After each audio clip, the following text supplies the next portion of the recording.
Yeah, 100. Sounds so funny when I can keep it 1,000 now. You don't really want it. I'm like, don't worry, we gon' keep it running for miles after you done. Cause I know you don't really want it. I'm obsessed though. You right, that's why I'm the best though. Too right, when they talking, I say let's go. All right, I'm the one they thought they left, but I got it too right. All of my company, cause I feel like 3,000 energies is down on low, cause you know that we bout it. In your dreams, you never know real life, you can't do nothing about it. I heard you say you the greatest, yet your vision must be closed a little bit. Oh, Lord, I got high in pole position, I don't need a pit stop. Never miss out on a mission, I'ma make it if you know. And you know I'm never missing, I'ma be the short clock. Shoot, shoot, shoot.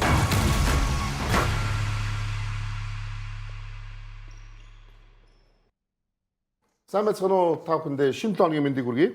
За тэгээд Embed та бүхэндээ үлдээ 30 дугаараа хүргэх гэж байна. За тэгээд өнөөдөр бид түрүү та бүхэндээ хүргэнэ. Та бүхэндээ орой мэнд хүргье. Орой мэнд. За тэгтээс плей-оффс амар болж байна те. Аимшигтай болж байна те. Юу нэг хамгийн сөргөл коуч нэг хамгийн сөргөлтэй болж л шүү дээ. Түүхэнд оргоор явчих яаж юу тий. За нэвтрүүлгийн платины үеийн тэгэж үндэсний дээдлигийн аль биесны Токиогоо тоглолтын верстэйс зөвхөн Токиогоос та бүхэн хараарай. За нэвтрүүлгийн платины үеийн тэгэж Power Sport-ус цоошин өнгөтөртэйгээр ирсэн байгаа гэдэг хэлмээр мөн нэвтрүүлгийн платины үеийн тэгэж PC Mall ихтлгүүр тэгээд Electron барааны ихтлгүүр PC Mall, Apple, Samsung, Huawei, Honor, Xiaomi брэндүүдийг аль биесны их дуулцлагыг лизингээр зөвхөн PC Mall-аас авах аваарай гэдэг хэлмээр байна. За тэгээд плей-оффын тоглолтууд супер тий. Тэгтээ бид нар маш нарийн ярилцсанаа. Чамтаач гоё юм ярина, чамтаач гоё юм ярина. Чинийх жоо хэцүү баг та. Үнэтэй. Бусдын ч яах вэ? За бүгд ямар ч өрөндийн Lakers Rockets-ийн 6 дахь тоглолтыг бүгдээрээ үзцгээе. Энээсээ томоо эхэлцгээе. Ягаад гэвэл 4 өдрөөс хойш болсон тоглолтууд. За плей-офф албаас бол дууслаа өнөөдөр өглөө. Плей-офф дууслаа. Ихний үед шат дууслаа. Энэ нөгөө амар шат дууслаа тэгээд энэ тоглолтоос эхэллээ даа тхөө. Тий да. Энд тэгээд энэ бас сүртэй яриад байгаа юм бол энэ ч тий жоох уул нь хүлээлт нь бол хамгийн өндөр байсан. Яг бол Rockets-ийн талбай дээр ялт авч чадвал 3-3 болох байсан. 3-3 болох юм бол нөгөө 0-161 энэ амар юу энэ амар тий 50 маань байж байгаа. Одоо энэ нэр бүр одоо хартаа. амар 50. Вуу. Эхнээсээ тэгэл Lakers зүгээр тоглолтыг зүгээр гартаа аваад явцтэй. LeBron ч 2-0 эсвэл 3-1 тэргүүлэлттэй байхдаа рекорд нь хэд байгаа лээ. Нэг ч ялагдаагүй. Тий, нэг ч ялагдаагүй. Тий. Карьертаа. Тэргүүл алдаж үзээгүй. За KD бол тоглохгүй болсон тий. Тоглолтын өмнөх өдөр гарсан мэдээлэлээр KD тоглохгүй гэдэг. KD тэр жигтэй ер нь Rockets-ийн удирлаа нэг 3 тоглолтын дараа дуусгацсан баха. Тий, Rockets дээр нахиж өдөр нь бад бид харахгүй болов уу гэж бодож байгаа. Burner account-ийн нөгөө баахан мессежүүд байсан шүү дээ.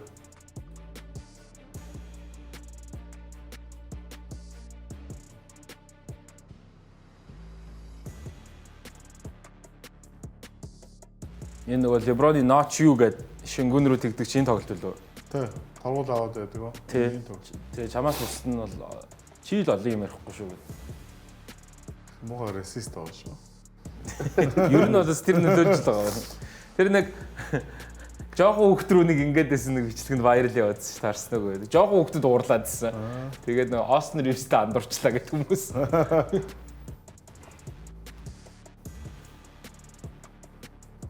За хоёр дугаар үеэс эхлээл тэгээд юу тасрагдсан тий. Тоглолт гарсан өөрчлөлт гэх юм бол Austin Reeves гараанд орсон. JJ ингээд юу яаж яах юм. Ер нь янз янзаар ингээд цувралын дундуур ингээд ротейшн ингэж өөрчилж чадаад байна. Энд чи бас цөөхөн зүйл тасч байгаа гэдэг зүйл шүү. Одоо хуульчинсыг засгалжуулагч бол яг л явдгаараа л явна шүү дээ. Тэгвэрээ хамгийн хатаа засгалжуулагч одоо Spoelstra Care хоёр тэрийг хийж чаддаг юм шүү дээ. Spoelstra бол бүр амар шийдвэрүүд гаргадаг шүү дээ. Сая хин Бостон дээр нэлээд хурц шийдэл гарсан шүү дээ. 7 тоглолт. Тэднийг ярих бах. Бид нар гараан дээр Бостны гараач нь бүр танигдгааргүй гарсан. Багийг яадаг шүүмжлээ. Өнөөдөр яат. За энэ тоглолт ингээд нэгэнтэй гараасаа гарсан.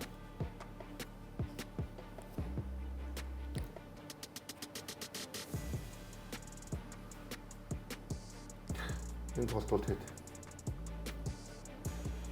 20 оны илүү явсаар бол баг дууссан доо. 24-өөс хойш. Тэгээд Lakers ямар ч байсан плей-офф ихний шата Лука Дончичгүүд авлаа. Дончичгүүд авлаа. Ривс Гүүч гэж хэлэх болдог тий. За тийм дээ. Ривс одоо энэ тоглолтын дээр л хожил авлаа шүү дээ. 2 тоглолт, нэг тоглолтын хожигдсан. Хьюстон өөрсдөө бас хайхамжгүй тоглолтоос сууж нэг тоглолтоо алдсан. 99.1 хэдэн хувийнхаа. Тэгвэл ингээд 3-3 болохоор байсан бол тий. Тий. Гэхдээ тэр чинь 3 дахь тоглолтод тэгсэн бол 5 дахь тоглолтод тэг тоглооч үгүй юу? тий бас зөрүүлээд Сивч болох юм гэж байна. Тэгээ тийм ээ. за ямар ч үсэн ингээд LeBron KD-ийн цувралыг 26 онд харддаг юм байна. KD ч одоо баг тоглосон байл тий. Плей-оффын сурал анх удаа юу? Тэг плей-оффын цуврал. Дандаа финалд. За бүгдээ юу яасан чи Rockets-ийн дүлэлээ дууссан юм чи Rockets-ийн яг үлдэлийн цалингийн зэсийг бүгд харцаад гоо. Түүнд хамгийн олон хоцсон багууд гэдэг зүйл. Тийм уучлаа. Бүгд хамгийн олон плей-офф тоглолтод бүгд харцсан. За мэдээж Lakers байгаа. За мэдээж Lakers Boston 2. LeBron James 40% суралт авсан. Урд нь 6 баг л байна шүү дээ. Яа. Тэгээ 6 багийн нэг нь өөрөө тоглосон хүчин зүтгэсэн баг нь байна. Энэ медали Олимпийн медалийн хүснэгтээр нэг Майкл Фелпс 8-д явж энэ шүү дээ ганцаараа. 8 алтмалттай. Тэрийн шиг л байна да. Ард нь 24 баг байна да. 24 баг асуулан цуглагдсан байна. Юу ярих вэ? За тэгээд бүгд ингээ Rockets-тай бүгд жоохон ярьцгаая хөө. Rockets гэдэг баг юу болох юм, тийм ээ? Ил хүрэлт нэг яах юм? KD явах юм уу? Үлдэх юм уу?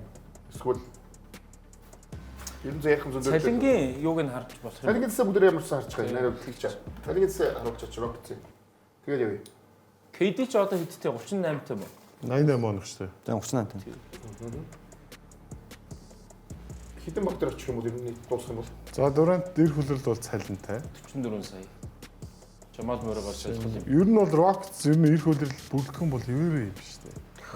Тэгээд ялгаар Manfred гэж тоглох юм тоглох байлгүй гэж бас тийм. Player option гэж. Жонлит ирэх нь чирнэ. За Manfred бол одоо 25 сая авахгүй зүгээр шууд гэрээ их гэж оролдох байна. Гэхдээ одоо ингээ 2 жил ураа тоглоог үнтэй гэрээ их үү? Ер нь. Яг тийм л дээ. Вамлет нөгөө юу л та нөгөө холбогч байхгүй учраас Холбогч байхгүй нэрэлттэй л дээ. тэрэндээ нэг вамлеттэй ч бас биш үү л та тий. Холбогчгүй Элемент холбогч чаддаг. Тарисн дээр харин их баг цай. Энэ уг нь маш үнцэнтэй. Эмбэдэг 2 позишн бол үнэхээр бүр хамгийн усагаар хэрэгтэй юм тийм. Төвийн тоглох 1-5-2. Тэгээд Гэхдээ 1-5-2 чигтгүүн сагсан мөнгө тугасаа л. Ер нь тэгээд үе үед. уу. Гэтэ за одоо үе гэж яах вэ та тийм. тэгэлгүй яах вэ? Гэхдээ гэж өгч хэлсэн. Угаасаа сагсан мөнгө хамгийн чухал хоёр байл шүү дээ. Одоо жишээ нь зөв тэр PG Kawhi-ын юун дээр бодъё л да. 2 суперад авчираад 2-3 дээр тоглолдог. Тий. 1 байхгүй, 5 байхгүй. Амжилт үзүүлэхгүй байгаа шүү дээ. Тэгэхээр ер нь 1-5-2 ер нь сайн байх. Тэр Warriors бол яг 1-2 нь сайн байж авдаг бол баг юу штэ. Тэр чинь баг цойлогч штэ тий. Дрейнд байгаа л да. Тэгээ грин ус. Гэхдээ яг хуу Draymond Тэр тэдний сагсан мөнгө бас нэг өөр сагсан мөнгө шинэ зүйл тэр хоёр штэ өөр. Гэхдээ бусдаар ингээ харах юм бол дандаа холбогчтой төвтэй. Гэхдээ холбогч нь эзэс лидер байдаггүй бас тал. Тий бас тий. Харин Warriors-ийн жишээн дээр болохоор Curry чинь лидер нэрнэ бөмбөгөнд баг хүрдэг. Холбогчгүй юу? Грин ус хор Green playmaker нэдэг. Тэр харин өөр сагсан мөнгө бас л. Угаасаа финалийн MVP-нүүдийг харах юм бол юу сая л шээ авж байгаа нь тэгэл Steph тэрний өмнө Billups гээл ховор тохиолдолтой. Юунуудыг бүгд харцгаая. За Rockets-ыг харсан чи Rockets талаар ярив. Rockets гэдэг баг юу яах юм бэ? Игчил ер нь KD-ийг сольж явуулах юм уу яах юм? Энэ тал дээр ярилцъя тгөө. Чиний бодлоор юу юм? Би ерөөсөө мэдэхгүй байна. Энэ багтай холбоотой юм. Үгүй ингээд Удаког явуулмаар байна тий. Ямар ч юу алах. Одоо нөгөө 0-оос бөглөө гаргадаг гэдэг товтлогоотой. Тэр бөглөөг нь KD гаргадаг байла. 12 оны OKC Billy Donovan-ы товтлогоо. KD гаргадаг байла. Товтлогоо байхгүй. Scott Brooks энэ үү? Үгүй яг гэхдээ одоо 10 Scott Brooks. Scott Brooks байлоо. Billy Donovan дараа нь утсан байна. Тэгээд Удаког явуулъя гэх тэгэхээр яг үнэндээ бас дасгалжуулагч байна уу гэдэг асуудал байна. За тэгээд толбогч байхгүй. Төвийн тоглолтын Шенгүүн яах вэ? Нэг тийм нэг ороо бусгаал харагдаад би яг үнэндээ яг яах юм бэ? KD 44 сая доллар авч байна. KD гэдэг 38 настай, эх жил 39 өрнө. Тэгээд 40 хүрэх жилээ бас 45 сая доллар өснө сая. Тий. KD тэгээд хэр үнэлэгдэж байгаа зах зээл дээр үнэхээр мэдэх юм байна. Яг хөө зүгээр нэг 20 оног бол асуудал аваалах байх л та. Тоглолтод. Гэтэ тэр тэрнээсээ 5 сая доллар. Тий. Тэрнээс илүү ихтэй хөө юу байна уу гэдэг л. Алдаа нэрээр гэдэг нөгөө харах байх. Тэрэн дээр ярилцээ. Тулгаа. Ер нь за угаасаа сая үл ярьлаа та холбогч. Гэтэ энэ холбогчоо бид нар түрүүчин энэний өмнөх жил ч гэсэн энэ холбогчны ирчүүлгээ ярьжсэн байхгүй юу? Дараагийн өдрөд Вамфлет ирнэ гэжсэн.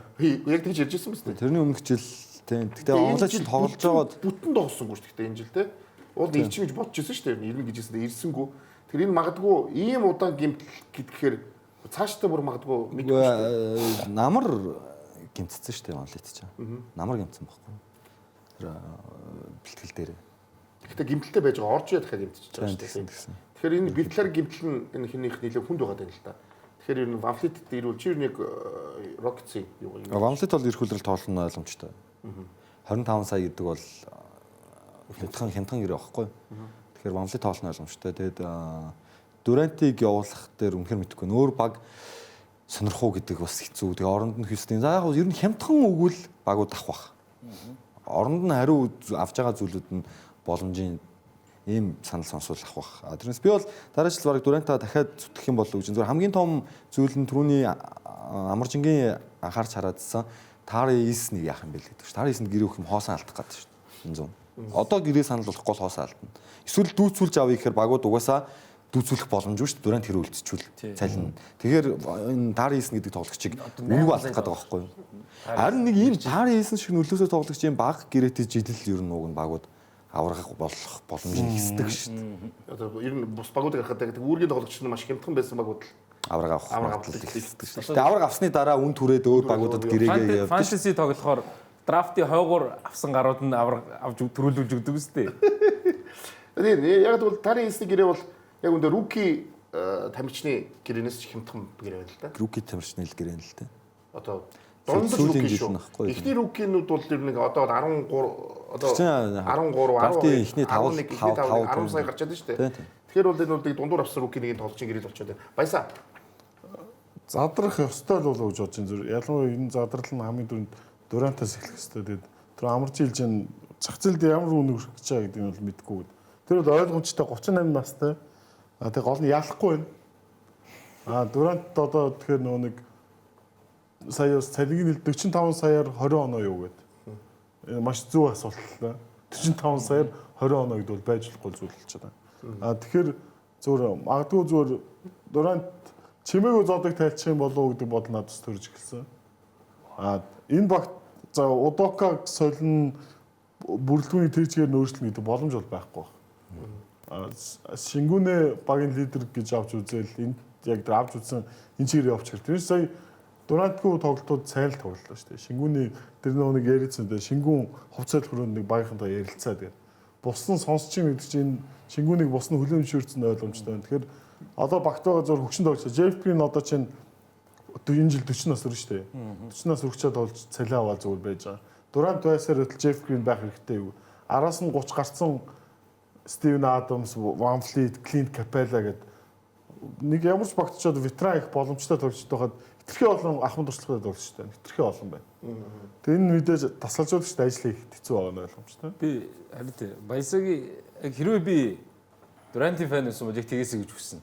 Нөгөө агуугаараа дуусахгүй бол бас ингээд нөгөө сүүлийн одоо залуу хүмүүс ч ингээд Шакийн магадгүй Феникс Бостны жилийг хараад Шакийн үлдэх ч юм уу. Нэгдүгээр тэр асуудал. Хоёрдугаарт яг хуу KD тийг зодод тайлахгүй байх л та. Нэгдүгээрт маш их мөнгө яригдчихэж байгаа. Хоёрдугаарт нөгөө хобби байхгүй гэж бодоод байгаа. Бааранд орохоор ч гэсэндээ сагсан бөмбөг залж байгаа юм шиг хөдөлгөөн хийж бүжгэлдэг. Эхнэр байхгүй гэл ингээд нөгөө тэр чинь нөгөө Кобиг зодог тайлахад яригдчихсэн асуудал байхгүй. Өөр хобби байхгүй юм чинь амьдрал нь сагсал байсан шүү дээ. Жордан бол одоо ядаж гоолж тоглодог гэсэн юм. Гэд ярихаар ийм тоглогч нар маань зодог тайлах их дургүй байдаг гэдэг тийм ээ. Гэхдээ ер нь ийм агуу хэвээрээ байгаа байхгүй.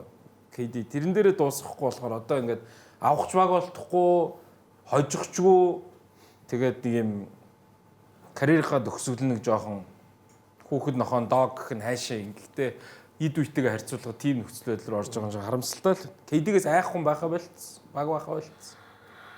За гэхдээ одоо яалтчгүй их мөнгө байна л та бас. Тий. Энэ ирэх 2 жил 90 сая доллар байна. Тэгээ тэрнээс гадна их орж хүмүүд байгаа шүү дээ. Тий. Тэгэхээр Тэр чинь за юу вэ? Ямар ч Lakers бол эхнийхээ шидийг даваад за одоо харин бүсэд ирүүлсэн OKC-тэй тусгаар боллоо. Тэгээ OKC Lakers-ийн үрлээ хоорондын харьцааг бид харцгаая. Ч одоо хаашаа баг бүгдийн баг 1-9 оноогоор бусдын тэгээд 30 оноогоор очсон. тэр дөрөвт тоглолт тэр сүүлийн тоглолт дээр чинь яалаа Лука гэмтчлээ байлаа. Нилээн өндөр хүлээлттэй тоглолт байсан шүү дээ. Лука гэмтсэн энэ тоглолтын дээр. Онооны зураг хол байхад 3 дугаар өдөр гэмтсэн. Лукагийн одоо тоглохгүй байгаа. Тоглохгүй тийм шүү дээ. Гойны аймаг шүү дээ. Тэгээ тэрэн дээр үл яг Lakers чинь баг хит дараалал очсон байлаа. Тий 13-1 ч үлээ сүүл. Тий 13-1. Жагаад OKC-ийг хичээл заасан байдаг шүү дээ. Тэр чинь тэгэхээр нөгөө амар формтой учраа олцсон Lakers. Учраа олцсон Lakers. Тэр гейм 4 ч учраа олцсон Lakers-тэй тоглосон шүү дээ. 13-1 багтан тоглоход л ийм байгаа байхгүй. За энэ бол бас за тийм нэг ийм хүү цомрол ямар дээр ихлэх гэж байгаа маа одоо юм шиг. Яг ийм хүү цомрол ихлэх юм ямар ч гэсэн тийм ээ. Тэгээ та нараас таамаг маамаг өгөх Тэр зүйл. хоёр авраг гэж байгаа нөгөө Seattle-ийн аврагыг тооцож байгаа шүү гэн тий. 73 он. Тий. Тооцсон л да тэр яа тэгээд. Seattle Supersonics юм. Франчайз учраас. Тий. За юу вэ? Энэ цомрол дээр нэрхэн байна уу? Баясаа. Тулгаа. Одоо юу гэсэн үг юм байл яриа шүү дээ. За Хамгийн их ярих юм чинь. хамгийн ярих юм за. Тэгэл ярихгүй бол одоо болохгүй шүү дээ. За чи Самас гэлээ. Lexi фэнэс ч одоо амар юм байна гэдэг одоо мэдэж авсан сайхан удирдал болж байгаа шүү дээ. Чи бол мэдчих авсан уу тий? Мэдэж амар ашигтай. Хэлтээс. Хамгийн токс гэж үнэн шүү. Тэр үнэн шүү. Тэр бүдэл шүлдэж дуусаа. Гээ бага өмөрнө л дээ. Гэхдээ өмөрөхгүй юм ч гэж байх уу. Нөгөө олон фанууд олон болохоор угаасаа тэгдэг байхгүй. Уусаа л ойлгомжтой. Ухаалаг фанууд ч олшрын, токсгууд нь ч олшрын. Өө чин дээр нь ингэчээд байгаа байхгүй. Lakers, LeBron, Luka гэдэг ингээд 3 фан байс тий. Би бол бодож байгаа сошиал медиа байсан бол тэр нэг ид Реал Мадридийн үе биш нэг хамаг амтдаг. тийм. El Clasico. El Clasico ч нэг юу ч. Чи Galactic ч лөө. Тийм. Тэр үе үед бол амар л байсан баг. Хэр халдаахгүй шүү дээ. Beckham, Ronaldo тийм бүгд ирсэн. Тийм. Тэр нэг төсөл шүү дээ. Тэр чи El Clasico гэдэг чинь байхгүй. Тэгэхээр яг хөө тэгээд ер нь цувралын талаар чи ярнагаас нэг хэмэрсэнгүү. Би ч цувралын талаар суудаа. Яг хав. Цувралын талаар. Үнэн ихээс айгаад байна л да. Юу ярих вэ? Одоо Чи үнийн хэлэх ёстой чи энэ би тогийн хөдөлгчтэй. Үнийн хэлэх ёстой чи. Чи Lexi фэнүү таалагдах юм гэдэг байгаа. үгүй. Аа Яг вэ л гэж хэлж Яг байна. гой үзнэ гэж юу? Үгүй. Зүгээр яг Лука ирэх магадлал бага байна гэдэг байгаа байхгүй юу? Ирүүл Лука ирэхгүй. 10 хоног 1.5 гэлөө. Тэгэхээр ерөнхийдөө цувралын бодыг 4-5 тоглолт нь явчих харагдаад л шүү дээ тий. Зөв ирлээ гэж бодоход хугацаа. Тэгэхээр яг хоо тэгээ ирнэ тэгээд яг шууд Ривс шиг бас ингэж бидлэн ирэх нүү. Тэ? Минут хязгаарлалтгүйгээр. дахиад нөгөөт нь бас татах уу? Бас тийм Нуус үзэн шүү дээ. Одоо энэ юм байна. Үзэн тэр чинь үзлгүй байдаг юм. Юу? Lakers үзэн шүү дээ OKC-тэй.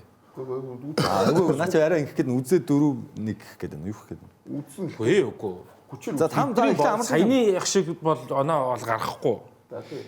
Зүгээр сая би бол тийм нэг 17-8 оны Warriors шиг айжчихэд байх супер баг биш л гэж хэлэх гээд байгаа OKC-г. За. Түрүү үлрэл авраг авах гэсэн 2 удаа 7 тоглолт хийсэн. Сая яг Phoenix-ийг шүүрдэж байна. Гэтэ 2 тоглолт нь бол ойрхон байсан санагдаж байна. Тэгээ түрүүчийн Гэхдээ тэгээд бас одоо нөгөө би зүгээр LeBron-ыг бодоод байна л да. LeBron ч нөгөө өөрөөсөө хав илүү багтаа тоглолтоо эхний тоглолтондоо бүр илүү хичээд нь шүү дээ. Амар. Тэр нөгөө 18 он тэр нэг 58-8 авч финалийн эхний тоглолтод. Тэг. Тэ?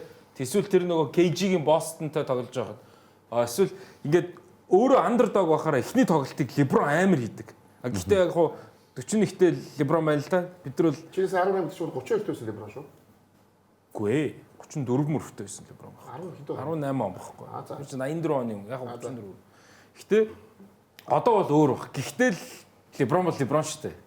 LeBron саяны сурал дээр харлаа шүү дээ. LeBron бага 41-т LeBron бага тэргүүлээд цуврал хожичлоо шүү дээ. Тэглээ. Тэгэхээр хараал эзэн 31-т Йокич яаж ийн? За тэр яах вэ?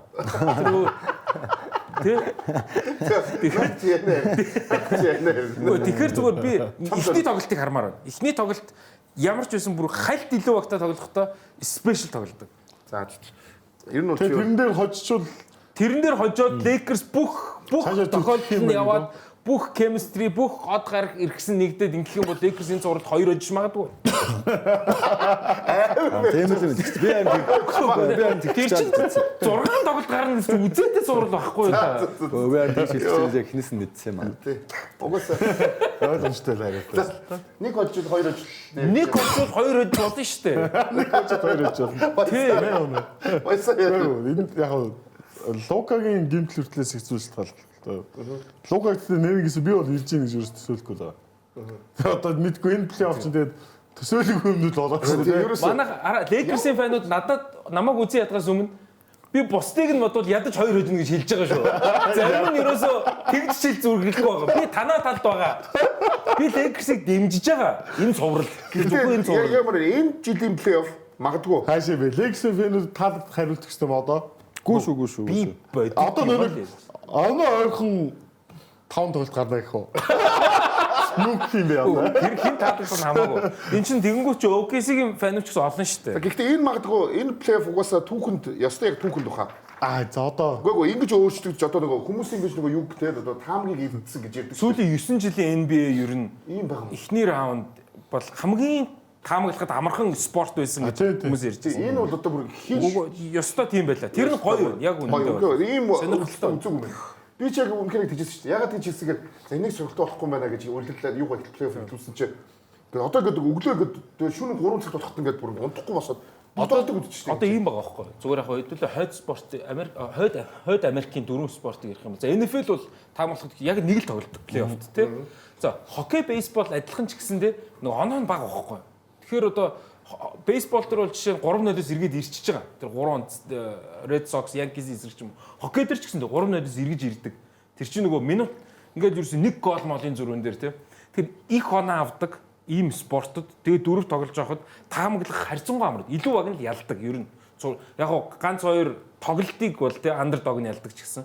Гэтэл энэ цуврал бол энэ жил бол маш сонирхолтой байгаа нь надад бол зүгээр спортын фаны хувьд бол. Дээрээс нь одоо нэг юм асуусан. Нэгэнд одоо нэг юм эхэлж байгаа юм шиг нэг юм асуу гэж. Одоо нэг цувралын талаар ярих гэдэг байгаа байхгүй юу? Яахаараа хоёр гол тоглогч нь гимтээ. Дөрөв тоглогч нь гимтээ. Дахиад дээрээс нь нэг тэр нөгөө таг 6 дахь тоглолт дээр гарч иж алсан тоглогч нь ч байхгүй болсон багт. Яагаад хож гэдэм бэ гэж тоглолтоо бид үздэг. Эдвардс байхгүй, Дивинчензо байхгүй, Досумо байхгүй, Кайл Андерсон байхгүй. За Кайл Андерсон ч яг. So энэ хэд байсан бол энэ нөгөө айгүй мохо Монгол зантай баг байхгүй юу? Хүндэнд харуулж харьцдаг. Гэхдээ нөгөө алсан Досумо ч тоглоогүй шүү дээ. Тэгэхээр тэгсэн чинь нэг тоглогч алсан тий. Тэр чинь хоёр гараанд гараагүй тоглож байсан. Үгүй биш бүр Анх удаага гараанд гарсан уу? Анх удаа гараад ирсэн. Теренс Шен жуниор энэ биш. тий. Гараад ирсэн. Анх удаа гараад ирсэн. Ер нь л гэхдээ баг нэг ч их тоглолтгүй тоглолтод оролцож байгаа. 13 оны Улиралд бол яах вэ жоо ашиг. 13 онд эхний тойрогт Стеф Кори гэдэг залуу Денверийн эсрэг яг 3 дугаар үед 22 оноо аваад хядаад яг анх удаага плей-оффт ингээд орж ирээд би од болсон шүү гэж ингэж орж ирж исэн. Энэ нэг бусад багийн дэвсгэр шалны алчуур болдог юм буянтай баг юм байна. Чи гэхдээ плей-офф өмнө ямар өөдрөг байсан бэ? Байлиг байна. Сан Антонио Спорс хоо бэлдэж байгаа гэж хэлсэн. Ямаар тэгдэг одоо ийм гончиг сумлаа тоглоно гэж хэн мэдэх вэ? Тэгэхээр сагсан мөнгөнд үнэхээр барьцгүй спорт тий. Одоо энэ ажиллаа хийж чадахгүй бол чаддаг хүмүүс нөхөр хэрэгтэй. За танаа баг бол гэхдээ үндэ бол Йокич хим хоёр мөрөө хоёр биш юм байдаг шүү. Танаа баг чинь Гордон юм байдаг шүү. Чи яг шудрах гэх юм. Бүгдийг нь явуулна. Гордон гол атлетикстай байдаг шүү. Оо явуулна. Тоглохгүй бол явуул, ажиллаа хийж чадахгүй бол Монголын төрөөс явах хэрэгтэй. дэлхийд баяр энэ залуутай танилцлаа шүү дээ. Тэглээ. Ийм тоглож байсан юм гэдэг тий. Гэхдээ яач ч боломжтой олдох юм бол NBA-гийн тэр нэг ч гараанд гадгүй тоглогч ч гэсэн зүгээр бэлэн байж байгаа юм гоё тий. Өөрөө гараад тоглоход минутын нөхөд тэгэл шууд эсрэл шууд 20 дон аваад тий. Гэхдээ яг мөрийг ойлгосонгүй одоо гимтэл бэртэл байсан юм болов уу? Яасан юм болов уу? Сая ихтэй энэ дээр Насридийг хөөх нү яах нү гэж баах ярьсан техник өгöd байна. Ингээд зодолдоод эхлэхээр за энэ сүүлийн тоглолт юм байна гэж үзсэн. Араа барсны шинжилтэй. Яг чи үлдөө сая өөрөө төлөж байгаа шүү дээ. Тий. Йокич Мөрөтэй сүүлийн 5 минутанд ингээд ойрхон ороход Тэнэрийн фанууд бол амар ихтгэлтэй байдаг аахгүй. Two man game хийгээл хамгаалтаа сайжруулаад дуусгадаг. Тэгээд энэ жил бол тийм биш байлаа. Ер нь бүтэн жилжингээ тийм биш байлаа. Маш хүнд стресстэй жил байлаа. Тэгээд Макдэниелс шиг тоглогчтой баг бол авраг авах юм байна гэдэг бодол төрсөн. Миннесота байхалгүй л дээ. Ийм Хоёр тал тоглодог юм. хоёр талт нэг юм дог гэж ярьдаг та. Тэгээ юуг нь бас батлаа гэвэл Миннесота яг Денверийг очих гэж зохиогдчихэ. Тий. Үгүй Денвер ер нь хинт ч ялагдах юм байна уу энэ янзаараа. Тэгээ Макдэниелс хил амар доромжлуулсан. Тэгээд бүгд талаараа л тэгэл ялагдлаа да тий. Тэгэлээ тэгвэл яг шудраг ярих юм бол угаасаа илүү баг нэг Миннесота байсан шүү дээ. Гимтлээс үнэхээр Байсан. тэгээд гимтэлтэй тэргээр дахиад ч болчихлаа. Суралт ялах хүртэх ёстой баг. Тэгээд Тэгээ Миннесотагийн баяр үргээ. баяр үргээ. Гоё баг байна. Угаасаа мэднэ л дээ. Тэгээд 20.4 он шүү дээ. 20 оноос хамгийн бага оноод үнэлжсэн цуврал бол хамгийн бага хувьтай довтлсон, хамгийн бага хувьтай 3-аар шийдсэн. Карьертаа. Энэ тоглохыг өсөв юм шүү. Энэ Тийм цуврал. Би бол яг тэр урд нь бол Гобериг бол Ютад ч багт нь Миннесота ч багт нь идэж уудаг л байсан. Гобер энэ жил ISO хамгаалсан. Нэг маш энэ 5 сар тэр нутагт нь морь зөрний нэг уралдаан бол. Ойрхон нөө. Уралдаан уралдаан. Тэгээд чанс суух. Энэ цуврал дуусаад нөгөөдөр нэг өчтөр өглөө Кентаки дерби дээр явжсэн. Морьны Яг Цэнкэр Бижакта морины уралдаанд явжсэн. тэр нэг том морьны уралдаан болгочихсон. Би өөрөө бодох юм алга. Та нар бас бодоод үзэхгүй юу? Манай бас алдарт одоо даваа хүмүү яач ус те ингээд саксны тэмцээн яг уу наадан болох чи юуд бас тийм биз дээ. Байгууллагынхаа саксны тэмцээнээ дуусгачаад тэр хүүдэл өдр байж ийн үсттэй та нар. Тийм жолоо те. Тэгж харахгүй. За баясаа. Энд цовдлын талаар ер нь өөрийнхөө юг бас хэлмээр байна. Дээрэс нь Энэ цуврал бол зүгээр яг үндэ дэлхийд аяралт хамааглаагүй үсгэж.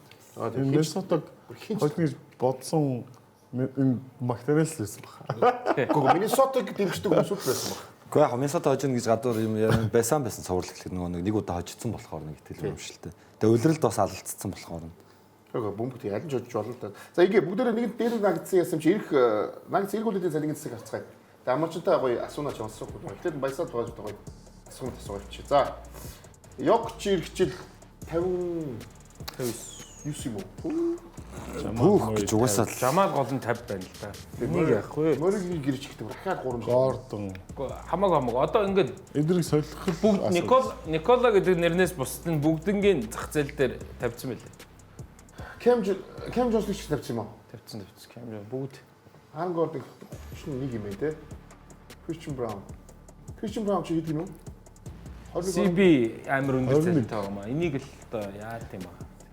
4 жилийн Пейтн Ватсон 5 ингээд жилийн тэтэрэг алдчихж байгаа. Пейтн Ватсон жилийн 30 сая ингэлж. тэрх бах уу? Кем Джонс гайгүй юм шиг харангуй гэж. Гайгүй. Одоо Тэр тэр нь бол гайгүй л дээ. Уу юу байна? Кем Джонсон бол ах баг хэрэггүй юм болно. Асуудаг шүү дээ. Ангордны 31-ийг бол өндөр гэж бодож байна үгүй шүү дээ. Явуулна. Мэдгүй өндөр үгүй нь хамаагүй. Явуулна. Гимтээд байгаа юм чинь. Жамал Мориг явуулна. Гол нь тэр Моритой яаж яах юм бол тоо. Ямар ч 3-4 багийн түү олдохгүй байгаа. Үгүй биш холбогч олдохгүй байгаа. Холбогч олох гэдэг юм. Жаморант гэж яриад л шүү дээ. Яг Морантыг яг Йокичтэй энэ бол амар их тасалбар зарах бах, нэг их хожихгүй бах. Тэгээд зүгээр гоё фан баг те. Гоё тэмээгөө. Нэгээс баг буугаад өчөж юм шүү. Бууж өгч байх. Тэгээд нэг юм физикал атлетик баг л бүрдүүлье гэж өдөртлгүүд ярьж байгаа юм байна. Тэгэхээр одоо ер нь бодоодсон тэгээд хамтаа хэдэн жил тоглож байгаа юм бэ? Гордон 16 оноос. 16 он Гордон ч. Гордон бол биш. Гордон Море Йокич. Гордон 21 онд ирсэн үү? Гордон 21 онд ирсэн. 90 шууд авсан. Тийм. 23 онд. Гордон 21 онд ирээд 10 тоглолтондоо 9-1 байжсэн чинь Мөрөө ACL-д тасалсан. Тэгээ 21 22 дээр өнжөөд тэгээ 23 дээр аваа. За ястаг энэ асуулт бол гоё. Тэгэл 21 гэдэг чинь 5 жил үндсэн 3 тогсон хамтаа 5 жил. Ер нь тэгээд яг ер нь мэржлийн спорт ялангуяа NBA дээр харагддаг зарчмаар бол 5 жил болсон байсан биз дээ. Энэ угаасаа авраг авах цонх бол хаагцсан энэ багаар. Яг энэ багаар. Хаагцсан. Гэхдээ ямарсан яахгүй л нэг тийм амар чамд сэтгэл мэтэл тал дээр асуудалгүй ямар ч нэг авраг авцсан юм чи. Авцаа. Тэгээ зүгээр айгуугаа эргээд одоо дүгнэх л гоё боломж байна. Нагцын тэгэд айхтар өндөр авраг авдаг үе чинь яг хүлээлт бол тийм өндөр байгуу гинт цойлол байгаа гэсэн шүү дээ. Тийм. Тэгэхээр чинь зүгээр нагцууд энэ баг бол сагсан NBA гэсэн хүмүүс бол мөнгө нэмсэн гоё өгөө. Тэгээ дээрэс нь Йок хийж бид нэр агуу тоглогчийг гэрч болчлоо шүү дээ. 3 удаагийн MVP. 3 удаагийн MVP. За тэгээд юу тулгаа яг энэ тал дээр. Ер нь нэр гэсэн үеийн дуусч. Нэг одоо Нагицын нэг яг энэ бүрэлдэхүүний одоо биднэрт яг юуны хийж ярих байх л та. Йокч мөр. Одоо заахаа тэгээд гол нь за Йокчд хориглоо дахиад шууд тийм хурдан ингээд дрибл хийж чадах юм уу? Мэдхгүй байна. Ямар ч байсан Дэвид Адлманыг үлдээн гэж байна. Би тэрийг гайхаад байна. Өнөөдрийн шийдвэр. Гэхдээ хэм байна. Кронки өөрөө ерөнхий менежер хийж байгаа баг ийцэн. Тэгээд тэр зөв юм уучраа. Яа дөөр. харин мэдхгүй байна. Сонтой бас. Тий. Одоо химэнийг Боб Майерсыг авмаар байгаа байхгүй. Боб Майерс ч одоо ахиж орохгүй л гэсэн л дээ. Сая чи телевизийн салбартаа Стив Керртэй хүртэл уг нь ярилцсан гэж байсан. Тасгалжуулагч юм. Стив Керр ч Warriors дээр нэг үлдэх юм аяг. Тэгээ Адлманыг яагаад гэж Адлман миний бодлоор бол өөрийгөө харуулсан сайн л одоо өөр зах зээл дээр юм баг шууд үзсэн байх уу. Яг хоо ер нь бол үгүй фануудын өнцгөөс ярихад их зөөлдөөд байна гэдэг л юм. Тэрнээс одоо Миннесотад бол зүгээр дээр л хүч. Сая бол зүгээр хичээл зүтгэлээрээ илүү ялцсан. Ур чадвараар юм. Тэгээ сүүлийн тоглолт моглолт. Тийм. Тэгэхээр юм хатуу дасгалжуулагч хэрэгтэй байна. Диктатурны дасгалжуулагч хэрэгтэй байна. Дарангуулагч хэрэгтэй байна. Хүний эрх мэрх гэж мэдэхгүй. Тэгээд энэ бага задлж ивэл тийм дарангуулж хэрэгтэй юм. Гэхдээ харин тэгээ цоо шинээр юм физикал юу баг хэрэгтэй юм шүү. Одоо Никел Александр Вокер шиг, Нео Досумо, Макдэниелс шиг яг юм хамгаалалт дээр илүү Йокич чинь сайн одоо хамгаалдаг суперстар биш шүү дээ. Тэгэхээр тэрийг нь нөхдөг тим баг бүрдүүлж Йокич 2.0 яриаг л хүсээд байгаа юм байна. Энэ бол wish list шүү дээ, тэ зах зээл дээр яаж таарах нь. Харин тий зах зээл дээр Тэгээд хаваач фэнүүдийн вишлээс үстэй. Тийм фэнүүдийн. Гэхдээ ер нь бол сая beat writers бол front office бол team хайж байгаа гэдэг. А фэнүүд бол Мөрэй Гордонд бол амар хайртай шүү дээ. Гэхдээ явах цаг нь болсон гэж байгаа би хувьдаа л тэгж байна. Ер нь бол явах зөв л байна. Гордон Мордонд бол бүр амар хайртай. Тэр Йокчиг үлдээгээд бусдыг явуулна гэдэг дээр бол 100 санал л. Энэ зүгээр тойруулаад ямар баг бүр харин тэр нэг ребилд хийхэд бас хугацаа орно л та. Rebuild бол хийж болохгүй шүү дээ. Reconstruct. Ридэ яг зөвхөн нэг тоглогчийг авч үлдээ. Ремодел. Нэг тоглогчтой гэж байна. Чин мөрөө Йокчрын хоёрыг нь авч үлдээ бусдын байж болтгоо. Болно. Угаасаа тий. Тэр вариант угаас тэртээ тэргүй Мөрөөг бол бас явуулахгүй л гэж үзэх бах. Зүгээр ч одоо бас яг үнэндээ Денвер бид Йокч гэдэг Гэхдээ тэгээд франчайз тоглогч. Тэгээд энэ плей-оффын тоглолт 8 оноо манаа аваад гарч яаж финалийн MVP явах. Чиний бэт юус 50 сая цалинтай. Хичээж орохгүй. Гэхдээ яг Мөрэй бол ийм хожигдохгүй тоглолтноор сайн тоглолтдог тоглогч шүү дээ. Сая л муу тоглолцсон болохоос. Харин тий. Би ихтэй яагаад мэдчихгүй ингээд. Тэгээ Макдональдсийн хамгаалтаас үнэхээр гарахгүй тэгээд баг энэ суурлын турш нэрэл толгоон дотор амьдрсан юм шүү Макдональдс. Тэгээ Макдональдс дээрээс нь маш өндөр л дөө. Үнэхээр өндөр. Рисмач байсан. Зүгээр туранхаа болохоос нуруу нь бол өндөр баг. Тэгээ өөдөөс нь Мөрийг олзолж аваад товтлоод байгаа шүү дээ 30 Харин тий өөдөөс нь тэгээд. Тэгэхээр яг энэ тоглолтоор дүүнхэн шашин. Тэгээ ер нь яг Мөрийг би бол сайжруулах тоглогч ирж байгаагаар бол харж чадахгүй л. Би ч гэж харж чадахгүй. Мөрэй Йокич хоёроос бусдын явуул хийж магадгүй юм шиг байна. Хамгаал чигдрэл дээр түрүү Донован Мичлиг ярьж гин бүр хаа байсан Лилердийг ч ярьж гин Мөрийг л явуулж ивэл гэдэг нэг юм байна. 50 сая доллар. Үгүй тэр багууд харин Мөрийг сонирхох юм уу? Мичл Мөрөөрийн нэг нь аав гэвэл. Үгүй тэгээд 50 сая гэдэг чинь бас тэр чинь тэнцүүлнэ л дээ тийм. Гэтэ бол би бол нөгөө зах зээл нөгөө холбогч чинь бүр олдохгүй байгаа гэдэг. Мөрийг бол муу холбогч хийж хэлэхгүй. Тийм ээ. Тийм яг драфтын ирэх мэрх аваад рүүки холбогч. Нөгөө одоо Warriors шиг л арга хэмжээ авах хэрэгтэй юм шүү. Тийм үстэй.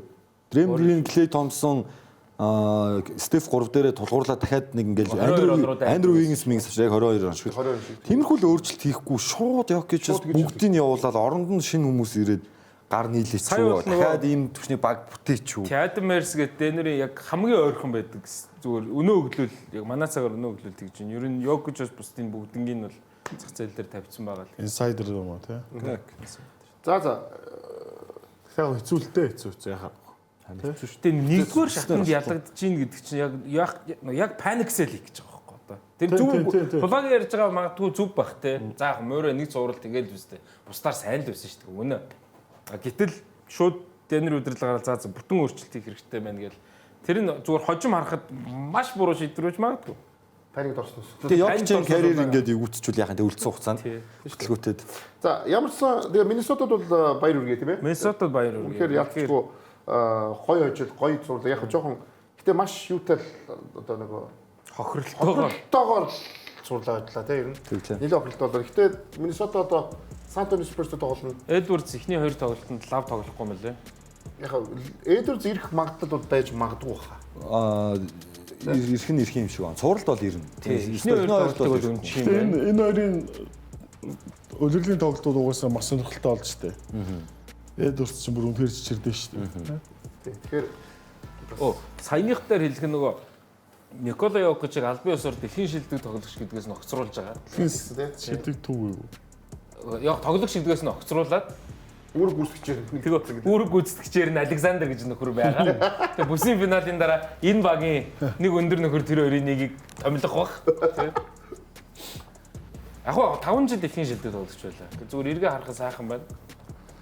Мундаг. Эдвардс байсан эхнээсээ байсан бол маш гоё цуурлах байсан. Маш гоё цуурлах. Ер нь зүгээр гимтлийг яалтай байлаа. Гэтэ үнэхээр яг бүрэн бүртгүүнээр нь байсан бол гоё цуурлал шүү. Одоо яг хоёр тгээс нөхөх гэж байгаа үзэх юм бэ. Нэг хожигдсон тоглолт нь хүртэл ойрхон байгаас Сан Антониотой. 3 оноо. Үзэхэр баг байхгүй. Эдвардс Дивинченцо хоёр зүгээр гимтэгүүгээд энэ цуурлыг үтсэн бол бид арай өөр юм ярих байх шүү юм тий. Ер нь Миннесотагийн юуг хамаагүй дээшлүүлэх байх шүү. Тийм байсвал би Миннесотад хамгаа өгөх байсан баха. Эхний цуврал Денверд илүүрхэж байгааг нь нэгт харчлаа. Хоёрт Спурс ч нөгөө плей-оффын хантайгаа яг үнгээл тулж амжаагүй байгаа. Их амархан гараад ирсэн. Эхний шатаас жоохон таар өрсөлдөгчтэй таарад. Тэгэхээр яг ингээд бас нэг паникнд орвол яахыг бас мэдэхгүй байна шүү дээ. Тэрийг хармаа. Спурс бас юу байгаад байл та. Дутуу юмнууд 4 нөмрийн байрал дээр түнжд байгаа. Тэ. Одоо нэг Книга Харрисон Барнсаа сэлгэр үгээд ер нь бол 4 гардтай яг үндэ 4 гард байгаа шүү дээ. 4 хамгаалагчтай Вембитэй тоглож байгаа. Энэ үед Рамтл яах вэ гэдэг асуудал гарч ирнэ. Джейден Мактенс илүү бас Вемби л өндөр болохоос Спурс Миннесотатай асуудал бас жоохон намхан юм шиг санагдаад. Намхан тийм болчихсон. Тэгээд Вемби одоо Гоберис яаж тулах уу гэдэг сонирхолтой. Яа Гоберч нэх юм болохгүй л та. Ахын нас нутгийн ахын ч үгээ бас хар багаас нь бэлтгэд ийдсэн бас яг уу тийм бас эвгүй гайгүй өмнөх цувралч гэсэн Гобер юм болохгүй гэж бодож лээсэн л та. Бас 4 удаагийн билүү 3 удаагийн билүү 3 удаагийн шилдэг юм. Гоберч тэгээд 15 6 настайгаас нэгтлээд хинтээ бэлтгэл нөгөө хийжсэн бас. Яг Вемби мэдээж илүүрх нь илүүрх бах. Тэ ер нь зүгээр жоохон хязгаарлахад л болчихж байгаа байхгүй тий. Тэгээ дээр нь ингээд Назрид байгаа учраас тэр ч нөгөө тий. Назрид тоглоом дээр 3 дээр гараа зогсчоор нөгөө Вембигийн тэр будагтаа талбай хамгаалтыг бас арай ер нь айгүй гоё сурал болох хаа. Зүгээр яг хоёр тгээс нөхөд талбай дээр Эдвардс 2-2 болоо цаашаа сунгаад гоё чих байлаа. Наа Миннесотад ч тэр хүний айлын талбай гол нь ямар ч хамгаалах. Яг Эдвардсгүйгээр бол хожиж байгааг нь үнэхээр харж чадахгүй байна. Эдвардс хожоод нь шүү дээ. Яг наа бүрэлдэхүүн чинь бол нэг тоглолт авч болох байхгүй юу? Яг наа бүрэлдэхүүнээр цувралын турш тоглол худлаа байхгүй юу? За харцгаа ямарсан бүгд харцгаая. За бидэд ярих юмуд их байгаа. Тэгээд бүгдээ хэсэгормын дараа бүгдээ ээж уулзаад бүгдээ ярилцгаая. Энэ бид тогтоом тоглосон. Нэвтрүүлгийн Platinum Event төлөгч Ultra Cool, Ultra Smooth, Singur Ultra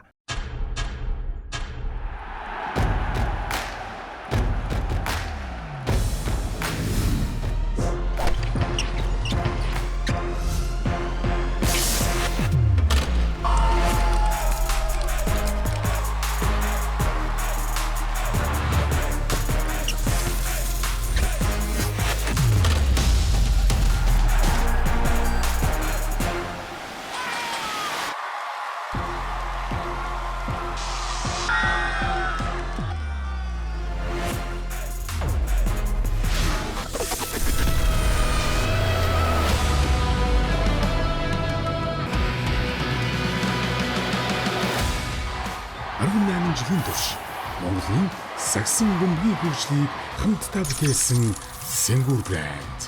18 years of emotions. 1,200,000 төгрөг байхад iPhone 17 авчиж гисэн үг. Тийм ээ ана бүр 17 Pro Max. Биднийх чи тэгээд Алт ёсны хэрэгтэй. Дээрээс нь бусад гадраас хамгийн хямд. Эзэнгийн хэлбэр нөхцөлтэй авчил та. авъя. Урдчилгаа 20% төлөөд хамгийн хялбар лизингээр iPhone 17 тавуулаарай. PC Mall 7575 35 35. Нэвтрүүлгийн Platinum Event тэтгэгч Ultra Cool, Ultra Smooth, Сэнгүр Ultra.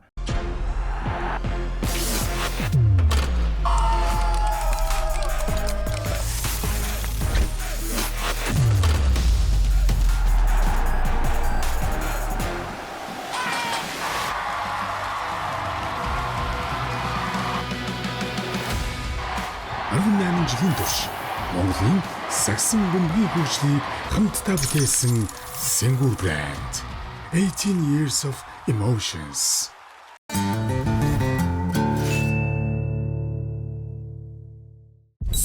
Нэвтрүүлгийн Platinum Event тэтгэгч сагсан бөмбөгийн спортыг дэмжигч Coca-Cola.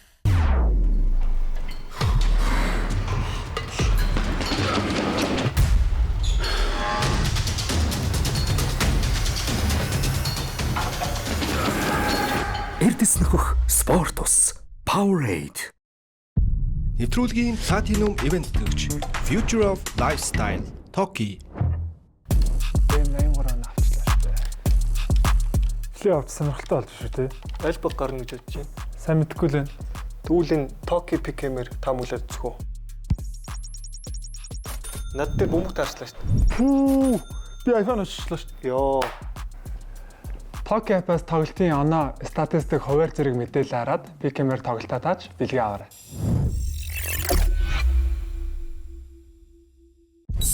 Нэвтрүүлгийн Platinum Event тэтгэгч сагсан бөмбөгийн спортыг дэмжигч Coca-Cola.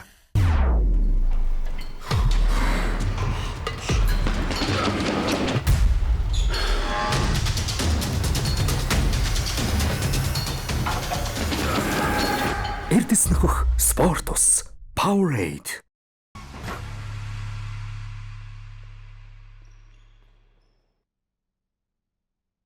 NBA Dog-тэй хамт байгаа бүх хүмүүст баярлалаа. Та бүхэн өглөөний 32 дугаар хүрч байгаа. За тэгээд энэ жил нөгөө бид нар анх ярьж ирсэн сонирхолтой нь дорн дэр нь маш сонирхолтой болж магадгүй юм байна гэжсэнээр яг үнэхээр ядчгүй хамгийн сонирхолтой юу тулаан дорн тутал боллоо. Бүгд цуврална. Бүгдийг гэж хэлж болно. Дөрвөн цуврал. За одоо ихэд нөгөө сагсан бөмбөгийн хамгийн гоё хоёр үг бол Game 7 гэдэг. Яг дасгалжуулагч нь хэлсэн байсан шүү дээ. Тоглолтын өмнө нөгөө 6 тоглолтыг очичоо тий. Би яг л тэрийг төлөж байна да. Тийм тоглолт болсон. Торонто тоглолтыг сайн эхлүүлсэн. Үнэхээр сайн эхлүүлсэн. Нэгдүгээр үеийн эхлэл, хоёрдугаар үеийн эхлэл яг Raptors-ийн хүсснээр болсон. Тэгэл нэг яг эхний үе дээр жоохон таньдаг Джеймс Хардтай харагдаал. Таньдаг гэдэг нь ямар? Сүүлийн 3-7 дахь тоглолтын дээр хожигдсон байгаа шүү дээ харах юм чинь. Бостон эсрэг 7 оноо аваад Танавагийн эсрэг 9 оноо авсан шүү дээ. 7 дахь тоглолт дээр нэг алга болчих гээд тал байдаг. 7 дахь тоглолтын прешэр нь байж лээд юм шүү дээ. Нэг алга болчих гээд байдаг тал харагдаад байгаа хард чинь. Тоглолт 22-12 гэдэг шүү дээ. Хоёрдугаар үеэс эхлэл. Эсрэг чинь 9 оноо авсан. Тэг үеийн төгсгөлийг Cleveland сайн тавиад явуулсан. Эхний хагас. Эхний үе ингээ 2 онооны зүйртэй өндөрлөж байгаа. Хоёрдугаар эхлэлийг бас л Торонто сайн тавьсан. Дахиад 10 онооны тэргүүлэлийг аваад. Чөлөөд Динграм байхгүй, Quickly байхгүй байхад сайн л үзлээ тийм. Талбайдаа хожичлоо тийм. Олон тоглолт гарлаа тий. 6 тоглолтын тэр бардын шийдэлд ойгоод ордог. Торонто хотод ер нь бөмбөг шийдэж ойж ордог. Базар дээр.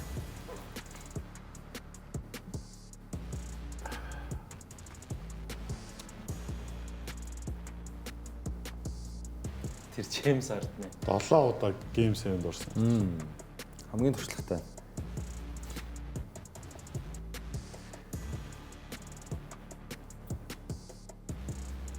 долоос хэд хоцсон юм бол Джеймс Хард. Хоцсон юм. Үгүй яг уу. Юусэн доход очигдсан. TikTok бол нэлээд сүртэй мэдээнүүд явах байсан баг. Утсан баг. Тийм л. Тийм. Харин сүүлийн 3 удаа дараалал очигдсан. Тэрний өмнөх нь яасан юм бэ? Өгөөсөд финалддаг залуу тэр жил чинь 7 тоглолтод төрсэн цуврал байлуу. Бүстэй л яасан. Сан Антониотой 4-2. За 96-д дуусгацсан тий. Лексиг бас 4-2 длөө.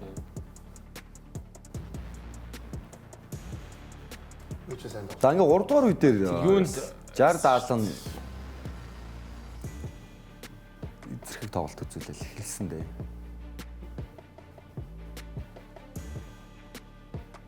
Энэ дээр тоглолтын юм л дээ тэр чигтэр нэр гэсэн дээ. Нэг 2 дараалсан бөмбөг алталтан дээр. Яг энэ 2 дараалал бөмбөг алтцсан.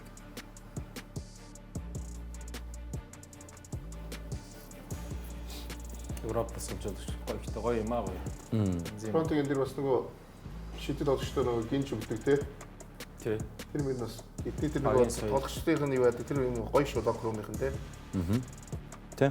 Тэгээд угаасаа яг тэр нөгөө дугаал тоглолтоо ялчаад хамгийн гоё нөгөө сагсан үе бол Game 7 гэдэг тий. Одоо яг юу л аваад байна л да нэг Европын яг л нөгөө Европт байдаг культингийн соёл шин төстөө нэг юм уур амьсгалыг багтаа бий болгоод байгаа. Тэр энэ 60-19 самбар. өөр шин дүүр авч. Стефиг зодог тайлсан өдөр согттлоо арих уу гэж хэлчихсэн шүү дээ. Тэгээд Европ маягаар л магтчих шиг байгаа тэрийг.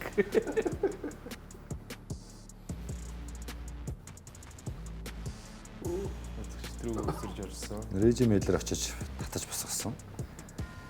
Тэр ингээд тоглолт 3 дугаар үе талдаад ер нь хэмнэл тэгээд. Хиний хоёр үе өстой амар 49 тэнцүү. Тэгээд барих гэж оролцсон. Тэгээд үнэхээр цагч талбайн давуу талууд нь яалтч хөхтэй энэ цуулд хамгийн харсан шүү дээ. Угаасаа нэг ч хожоогүй шүү дээ. Сесрогийн талбай дээр. Яг өсөөр талбайн давуу талаараа дандаа. Тэгэхээр Кливленд бас Сесрогийн талбай дээр хожиж чадахгүй нэгдэг бас муу шүү. Муу нэр. Би нөгөө үнэлгээ тэрнээс удаад үнэлсэн байхгүй.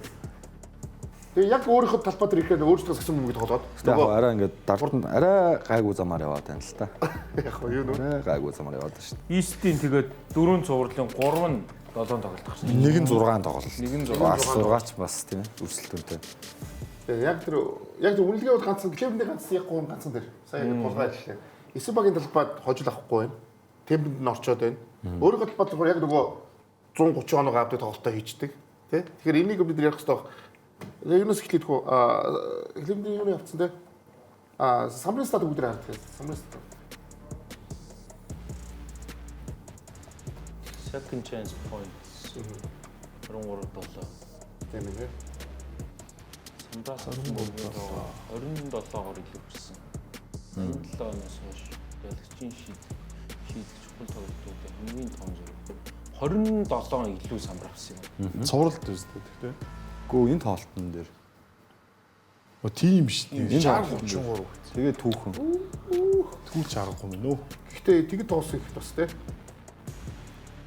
Тэгээд самрахгүй ахаар ч одоо 23-аас 23 шидэхгүй л бол гэдэг самрахгүй бол тэгэл. За Raptors гэхдээ бол би бол бодохдоо Raptors бол бас маш удирлыг бол ер нь нөгөө хамгийн анх ингээд төсөөснөөс удирлыг ихэд бол Raptors төсөөлөлсөн шүү дээ. Тэгээд 5-аар гарна гэж бол бодоагүй хаа. Ер нь бол тэгж төсөөсөн хуур байсан баг. Та бас би адилхан гэж бодож байна. Тэгээд бүгд Raptors ирэх хүлээлийн цалингийн засгаар тэгээд бас маш гайхамшигтай бас 7 тоглолтыг бас гаргалаа тийм ээ. Тий. Райкович цэцгэлжүүлж 3 удирдлагын багийг удирдлаа. Өөрийнхөө Scottie Barnes дээр тохируулаад боломжит тоглогчдыг энэнд нэгтгэхэд жил болгоо амжилтны агсаар ямар ч зан анх удаага бага удирдаа плей-оффт оруулсан жил нь боллоо. Тэгээд Big Game quickly тоглосонгүй хамгийн гол нь харамсалтай тий. Хамгийн сайн одоо их шиддэг 3 шиддэг тоглогч нь байхгүй. Дунд шидэлтийн оролдлогоор угс бага тэргүүлж ирсэн юм байлээ quickly. Энд одоо тэгээд брендинг эргүүлрэл зүгээр брендинг Ингрэмийг сонирхох баг одоо ингээд ер нь хэцүү болчих жоохгүй. Тийм 38 саятай 41 гэх юм шүү дээ. Баажиг All-Star тоглогчиг.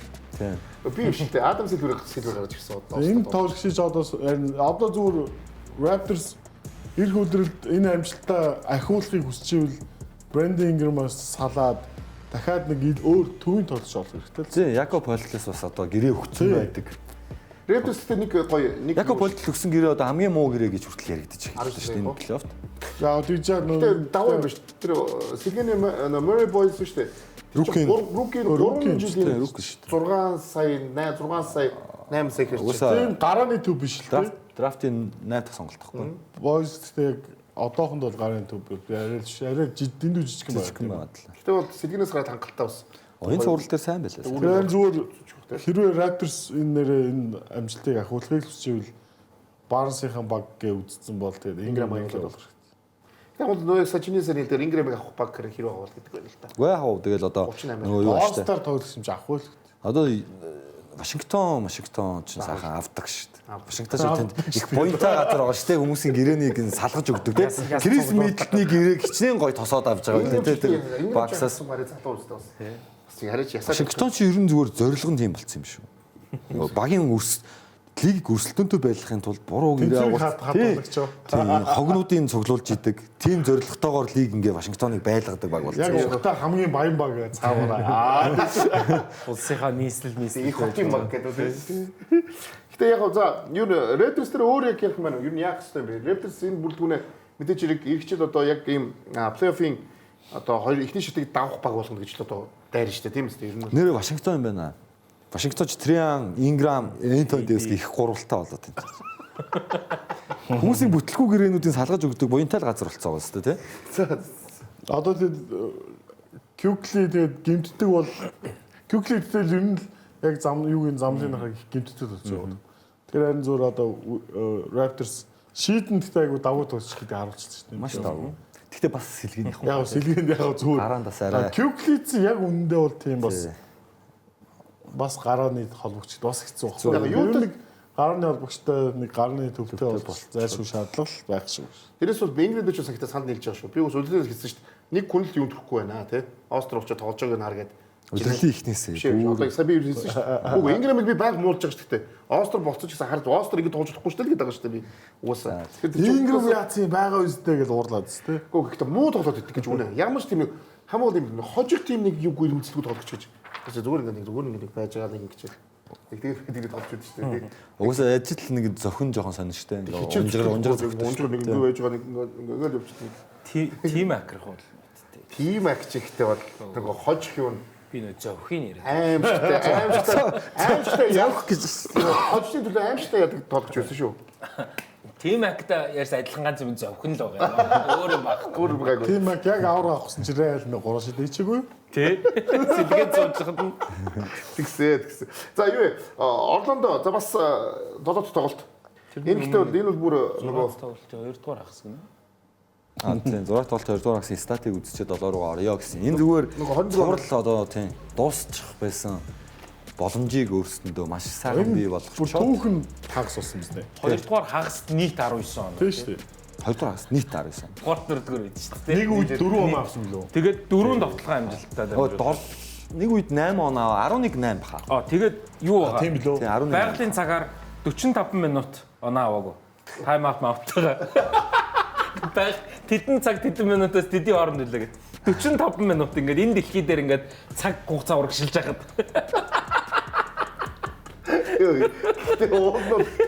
Ой муу дамнаа.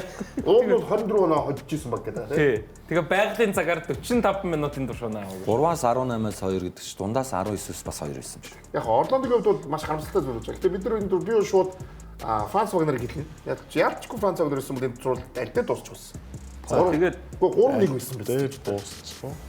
Энэ цувралд гэтээ чи чинь дуусчлаа гэж хэлсэн мэт байсан. Үгүй дуусчихсан. Бид хоёр Детройт хожим гэж ярьсан шүү дээ. Би бүр 7 тоглолт Детройт гэж өгсөн л тоо. Үгүй Яатраа 3-1 байхад гэж ярьсан. Харин 3-1 байхад бид хоёр хожим гэж ярьсан. Өөдөө ихтэн нь өгсөн байсан гэж хэлсэн. Банкеро энэ тоглолтыг бүр супер эхлүүлсэн. Яг нөгөө Данкны ярьдаг нөгөө загсны ой санамжтайгаар өмнөх тоглолтоо мартаад эхлүүлсэн.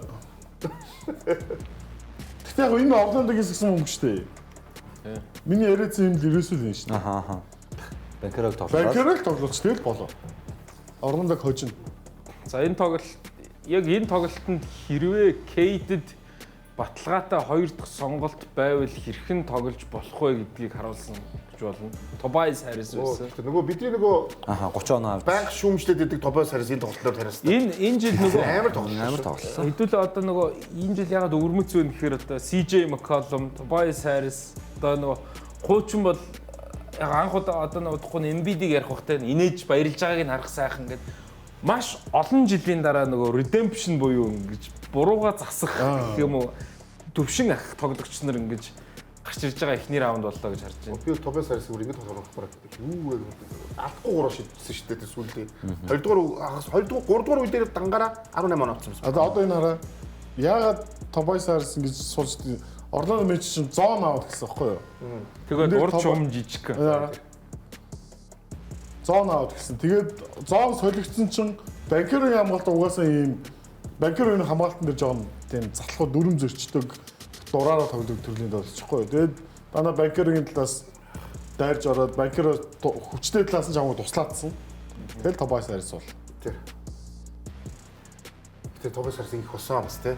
Өчнөө шүмжлүүлдэг шүү дээ. Ингэж тоглох хэрэгтэй чинь энэ цуврал хоёр дахь удаа ингэж тоглож байгаа шүү. Эхний өглөө хоёр дахь тоглолтын дээр хоёр дахь тоглолтын санаж байна. Бас сайн тоглосон. Хоёр тоглолт байна уу да. Tobias Harris-аас одоо болж хожигдсон гинэ маш муу тоглосон. Зөрүүлээд. Тийм. Тэгэхгүй болохгүй л дээ. Хоол бүрдээ сайн тоглоод ирсэн Tobias Harris биш болж шүү дээ. Биш болж шүү дээ. Тэгээ хэрэгтэй үед 7 дахь тоглолтыг ингэ тоглох юм зүг бохгүй тий. Яг эхний амарчгийн л өгнө одоо KD-д энэ довтлохоон дээр яг ингэ хань болох нэг хүн Tobias-аас өөр те энэ доктортой ирээдүйд хүн байвал ингэ аюултай аваад байгаа байхгүй. За тэгээд тэр нь тэгээд бусдтай нөлөөсөн шүү дээ. Яг үнэхээр би бол яг хэнийг байгуулав гэж хоригдчихсэн тэгээ үнэхээр гинтээс болоод хөө дүүрэн биш ээ. Одоо бүр нэр нь мартагдсан юм шүү дээ. Сэлгийн Ivy-г үнэхээр потенциалтай гэж боддог гэсэн. Хүнд гинтлээс биш карьерийг бол дуудлаа. Jason Durham чинь тэгээ нэг юм 15 оны Dwight Howard ч тоглоод. Дүүрэн чинь юу байсан бэ шүү дээ.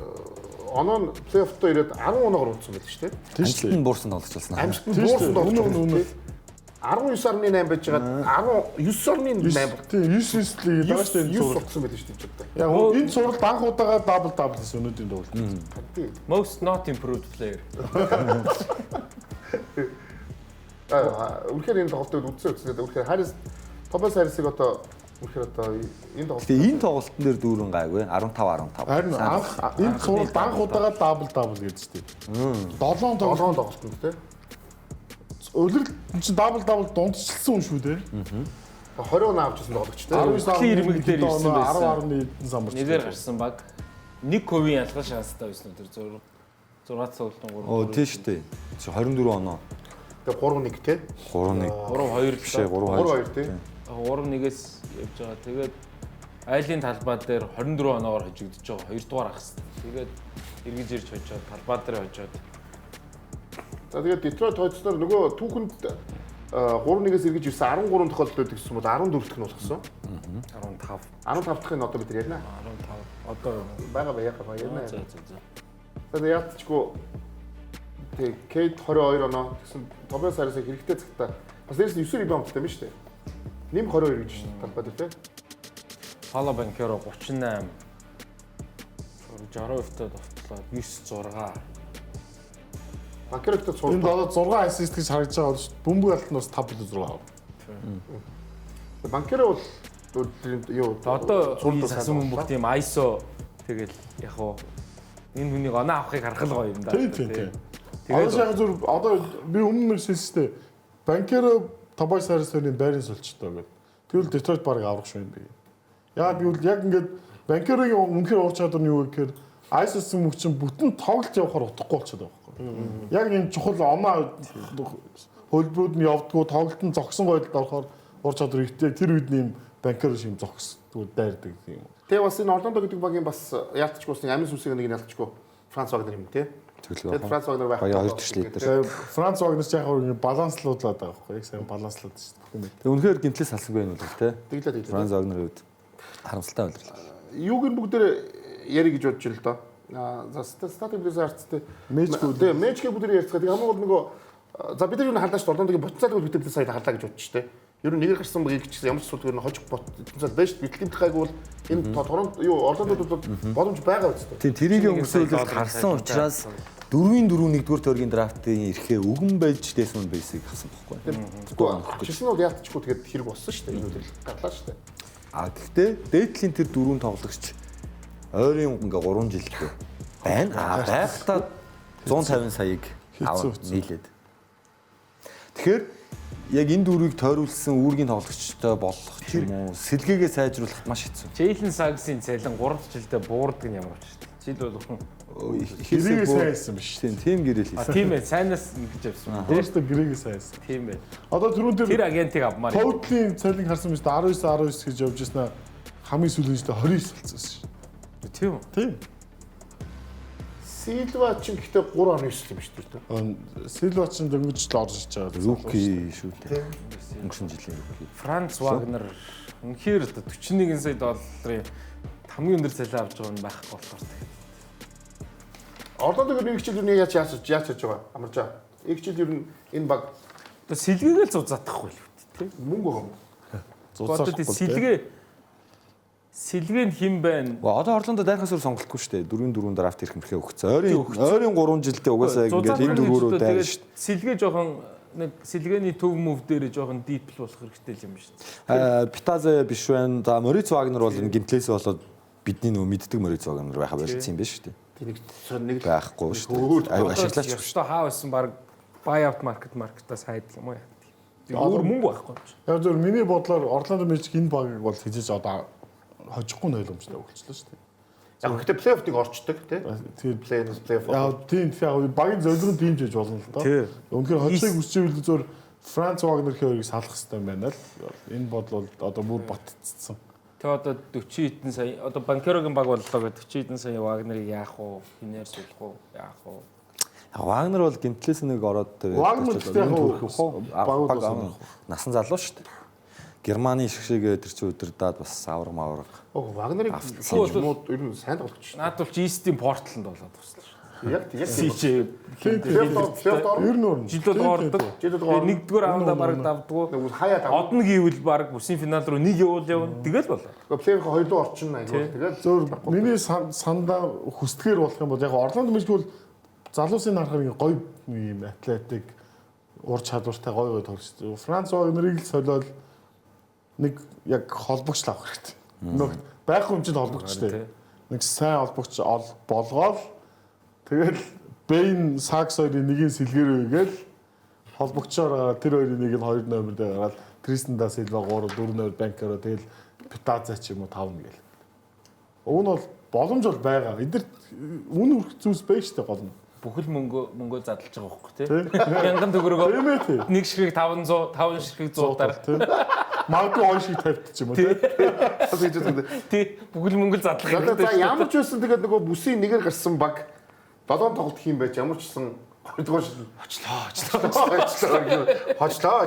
Бас маш хэцүү тоглолт гэдэг шүү. 3-1-ээс одоо тэгээд одоо тоорыг орчин юу штэ тий. Албаар тактикаар амлаж аваад барсан тий. Орлондод бас юу бэ штэ. Батцаа үргэ байсан л шүү. Албаар тактикаар бас амар амлаж аваагүй юм байна тий. Амар амлаж аваагүй юм байна. Бичлэг гайгүйсэн гэхдээ бас байна тий. Байна. Манай байсан бол ер нь би бол хамгийн өндөр цалинтай хүн байхгүй гэсэн тэгэл. За, өдөрт Клевленд Детройт хоёр бол 2-2 юм байна. Яг энэ дээр зүгээр яг таам бөгөөд өдөр ярилцгаадгүй. Эхний тоглолтыг иш тооцвол ер нь тий. Би бол Клевлендийн саяны тэр яг Торонто тоглосон тоглолтыг хараад бол DC баг тожиж чадахгүйг хараад яалтчгүй жоохон нөгөө үнэлэмжүүдийг жоохон тодорхойлж буурсан. Тэгмээс чинь яалтчгүй юм багтсан. Детройт-ийн талбай дээр одоо 4 тоглолно гэсэн үг шүү дээ. Хамгийн ихтэй. Тий. Энэ Кейт ч одоо 2 шат тоглолцсон юм шиг л ачаал авлаа да ихний шатнд. Арай л амар ачаал авч байгаа. Замд болж гайгүй шүү дээ. Бас насын бодох хэрэгтэй шүү дээ. 20-д тоглогчдол тэр нэг хам нөлөөлөхгүй хаа. Яг 20-д тоглогчдол Кейт ч нөгөө 30-д Джейсон Тейтем байдаг шүү. Амар ур чадвартай тоглож байгаа. Тэгэхээр ер нь холбогч нар амар асуу. Баясаа яг энэ лигд ороод 3 жил болж байгаа тоглогч молгоч шууд тэр тас бол гайгүй л тийм ээ. Мэдхгүй тэр. Нөгөө одоо ядад матад гэж бид нар ярьдаг шүү дээ. 40 хүн бид Леброн дээр ярьж болох байхгүй. Нас гэдэг юм ямар ч хөлөө хэлдэг. Яг ядан л та ойлгомжтой. Гэхдээ 25 насыг жишээ нь бол 35 настай. Яг мэдээж тийм 30 мөчтэй тоглогч хажууд ингээд бие рекорд хийх чадвар нь арай илүү бодис солилцоонд сайн л явж байгаа л да тийм ойлгомжтой л да тэр бол. Тэгтээ зөв яг үнэтэй өндөр ачаал авлаа. Баясаа зур дээр мэрэж одоо яг Би чи Cavaliers-ыг бүсийн финал гаргацсан шүү дээ. Тэгсэн. Эрт гаргацсан. Тэгээд хэвэр шүү дээ. Тэр хэдэн тоглолт юм? Төчнөөр 6 тоглолт л та. 4-2 гэж юм тий. Вау. За. Йоо, тулгаа. Гэхдээ одоо харин Жэйлэн дөрөв өнхөөгүй ингээл тоглоод байвал угаасаа хэцүү л дээ. Одоо Вендел Картертай ингэж алдчих болохгүй л дээ, тийм үстэй. Цаана одоо Аалан Мобли хоёр сэтгэл зүй одоо сэтгэл зүгөө давцсан юм чи хайгуум шүү. Гэтэ юу? Цуврал бол 7 тоглолт хүрнэ гэж угаасаа бодсож байгаа. Орлондо тоглосноос магадгүй амархан ч магадгүй Детройтд. Шинэ би бол KD-ийн хязгаарлалтыг мэдэхгүй байна. Орлондо шиг тийм юм хатуу тоглолт байхгүй байхгүй. Ер нь жоохон софт шүү дээ. Яг үнэндээ. Кливленд хоёр төвч гэсэн юм нэг жоохон туйхан шүү дээ. Яг үнэндээ. Дүүрэн бол нэлээд хатуу үзээд бас гайгүй үзчих болно. Мич Робинсон санаж гин үү? Нью-Йорк Никс Мич Робинсон ганцаараа очсон шүү дээ. Хин хоёрыг. Аалан Моблер хин ч биш болж харагдсан. Аалан Моблер сая сүүлийн тоглолт дээр бол алж хэллээ л та. Хүчтэй гэж болно гэж харуулсан гэдэг. Чи үгүй Детройт 7 тоглолт гэж байгаа юм уу? Детройт 7 тоглолт гэж. За, амарч. Детройт 5 тоглолт. Детройт in 5. Зүгээр яг тэгээд хэлчихний Кливленд фэнүүд бол угаасаа барьж идэж мэдэх нь айгүй шүү дээ. Шигстэй идэж мэдэхгүй гэж шүү дээ. Бодоол энэ л та тий. Ер нь бол хардны замналын дээр ирээл тусах юм байна. Харин би ерөөсөө Кливлендийн урд чугны хамгаалалт надад ерөөсөө итгэл алга уу. Гэхдээ би яг эхлээд бол Кливлендийг бол одоо ингээд нөгөө улир дуусгаад яг ихтэлт бас гайгүйс баггүй. Илүү софт баг нь Кливленд байгаа. Ур чадвар дутуу байгаад байна. Залуу баг нь Детройт байгаад байна. Талбайн давуу тал байна. Одоо сэтгүүл зүй буцаад наашгаа ярьцсан. Яг энэ чигээрээ л явчих واخ гэж бодсон чинь. Би бол Детройт юм. Би 6 тоглолтод Детройт очно гэж бодож байгаа. Та бодлоо битэрийн яриг сонсчоод. Чи сая яг Торонтодоо яа тоглоо харж шít. Өөрийнхөө талбай дээр л арай гэж 4 тоглолт тавлаа. Энэ ч айгүй чухал. Яг эсэргээр Торонтотой тоглосноос Детройтой тоглох нь илүү амархан байхыг ч үгүйсэхгүй. Үгүйсэхгүй л. Гэтэ харъя зүмрээ те. Юу болохыг ямар ч за баясаа бол угаасаа Кливлендийг анхнаасаа л нөгөө бүсгүй. Би бол ингээд Амен Томпсон, Кейт хоёр хоёулаа л Хард Мичл хоёр дээр нэлээд сайн хамгаалж байгаа юм шиг нүдэнд харагдаад байна. Тэгээ зөрөөд Кейтийг би бүр хамгаалах хүн олж харддаггүй харахгүй байгаа байхгүй. Кейтийг сая ингээд орлон жоохон бүчээд дийлэхгүй шүү.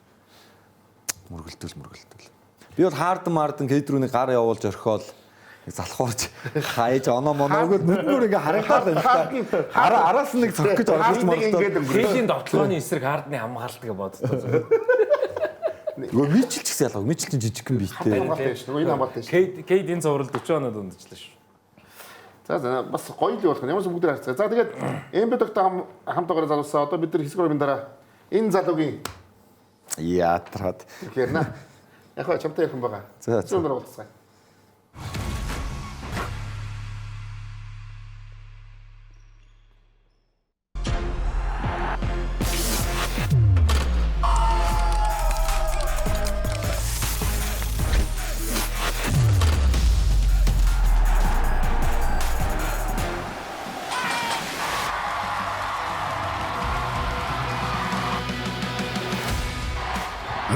жилийн турш Монголын сагсан бөмбөгийн хөгжлийг хамтдаа бүтээсэн Сэнгүр брэнд 18 years of emotions.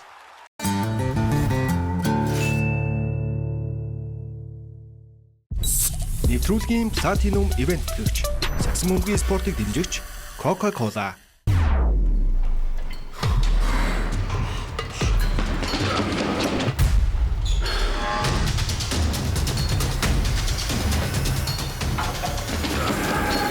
Эрдэс нөхөх спорт ус Powerade. Энэ урьдчилгаатай юу? Урьдчилгаагүй. Энэ урьдчилгаатай юу? Урьдчилгаагүй. Хүй, энэ урьдчилгаатай юу? Энэ бас урьдчилгаагүй. Гадууцаа хамгийн хиндаа бэлэгтэй урьдчилгаагүй дийсэнгээр аваарай. Гадууцаа зөвхөн PC модоос. Нэвтрүүлгийн Platinum ивент төлөвч сагсан бөмбөгийн спортыг дэмжигч Coca-Cola.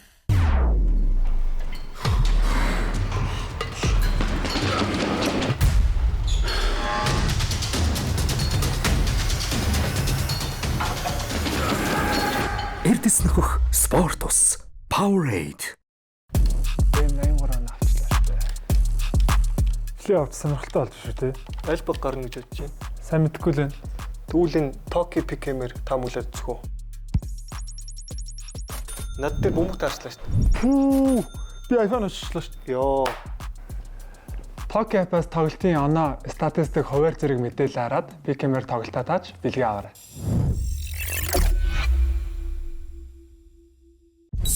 Нэвтрүүлгийн Platinum ивент төлөвч, Сагсан бөмбөгийн спортыг дэмжигч Coca-Cola.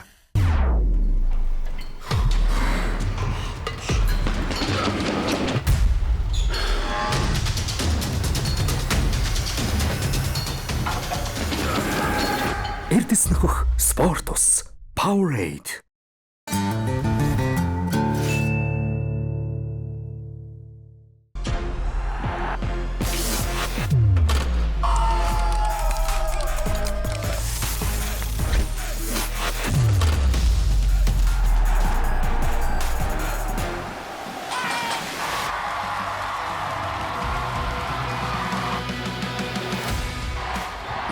жилийн турш Монголын Сагсан бөмбөгийн хөгжлийг хамтдаа бүтээсэн Сэнгүр брэнд 18 years of emotions.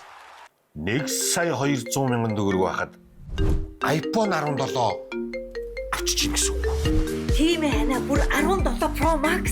Биднийх чинь тэгээд Алт ёсны хэрэгтэй. Дээрээс нь бусад хатраас хамгийн хямд. Эзэнгийн хэлбэр нөхцөлтэй авчиж л та. авъя. Урьдчилгаа 20% төлөөд хамгийн хялбар лизингээр iPhone 17 тавуулаарай. PC Mall 7575 35 35. Нэвтрүүлгийн Platinum ивент төлөвч, Сагсан бөмбөгийн спортыг дэмжигч Coca-Cola.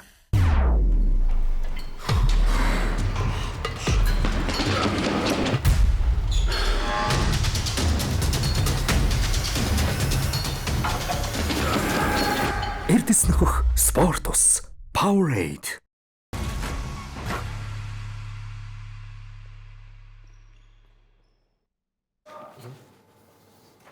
За энэ бид тогтоогоо бүх хүмүүстээ та бүхэнд удирдлагын 32 дугаар хүрж байна. Тэгээ бид нар бол нөгөө плей-офф гэхээр та бүхэн 7 хоногт даваа гараг пүр гарагуудад дугаар төрүүлдэг. Энэ 7 хоног яг бидний тэр 2 удаа 7-нд 2 удаа дугаар маань энэ пүр гарагт гараад 9 хоног өсөлээд нөгөө даваа гараг болгондоо юу дуустал.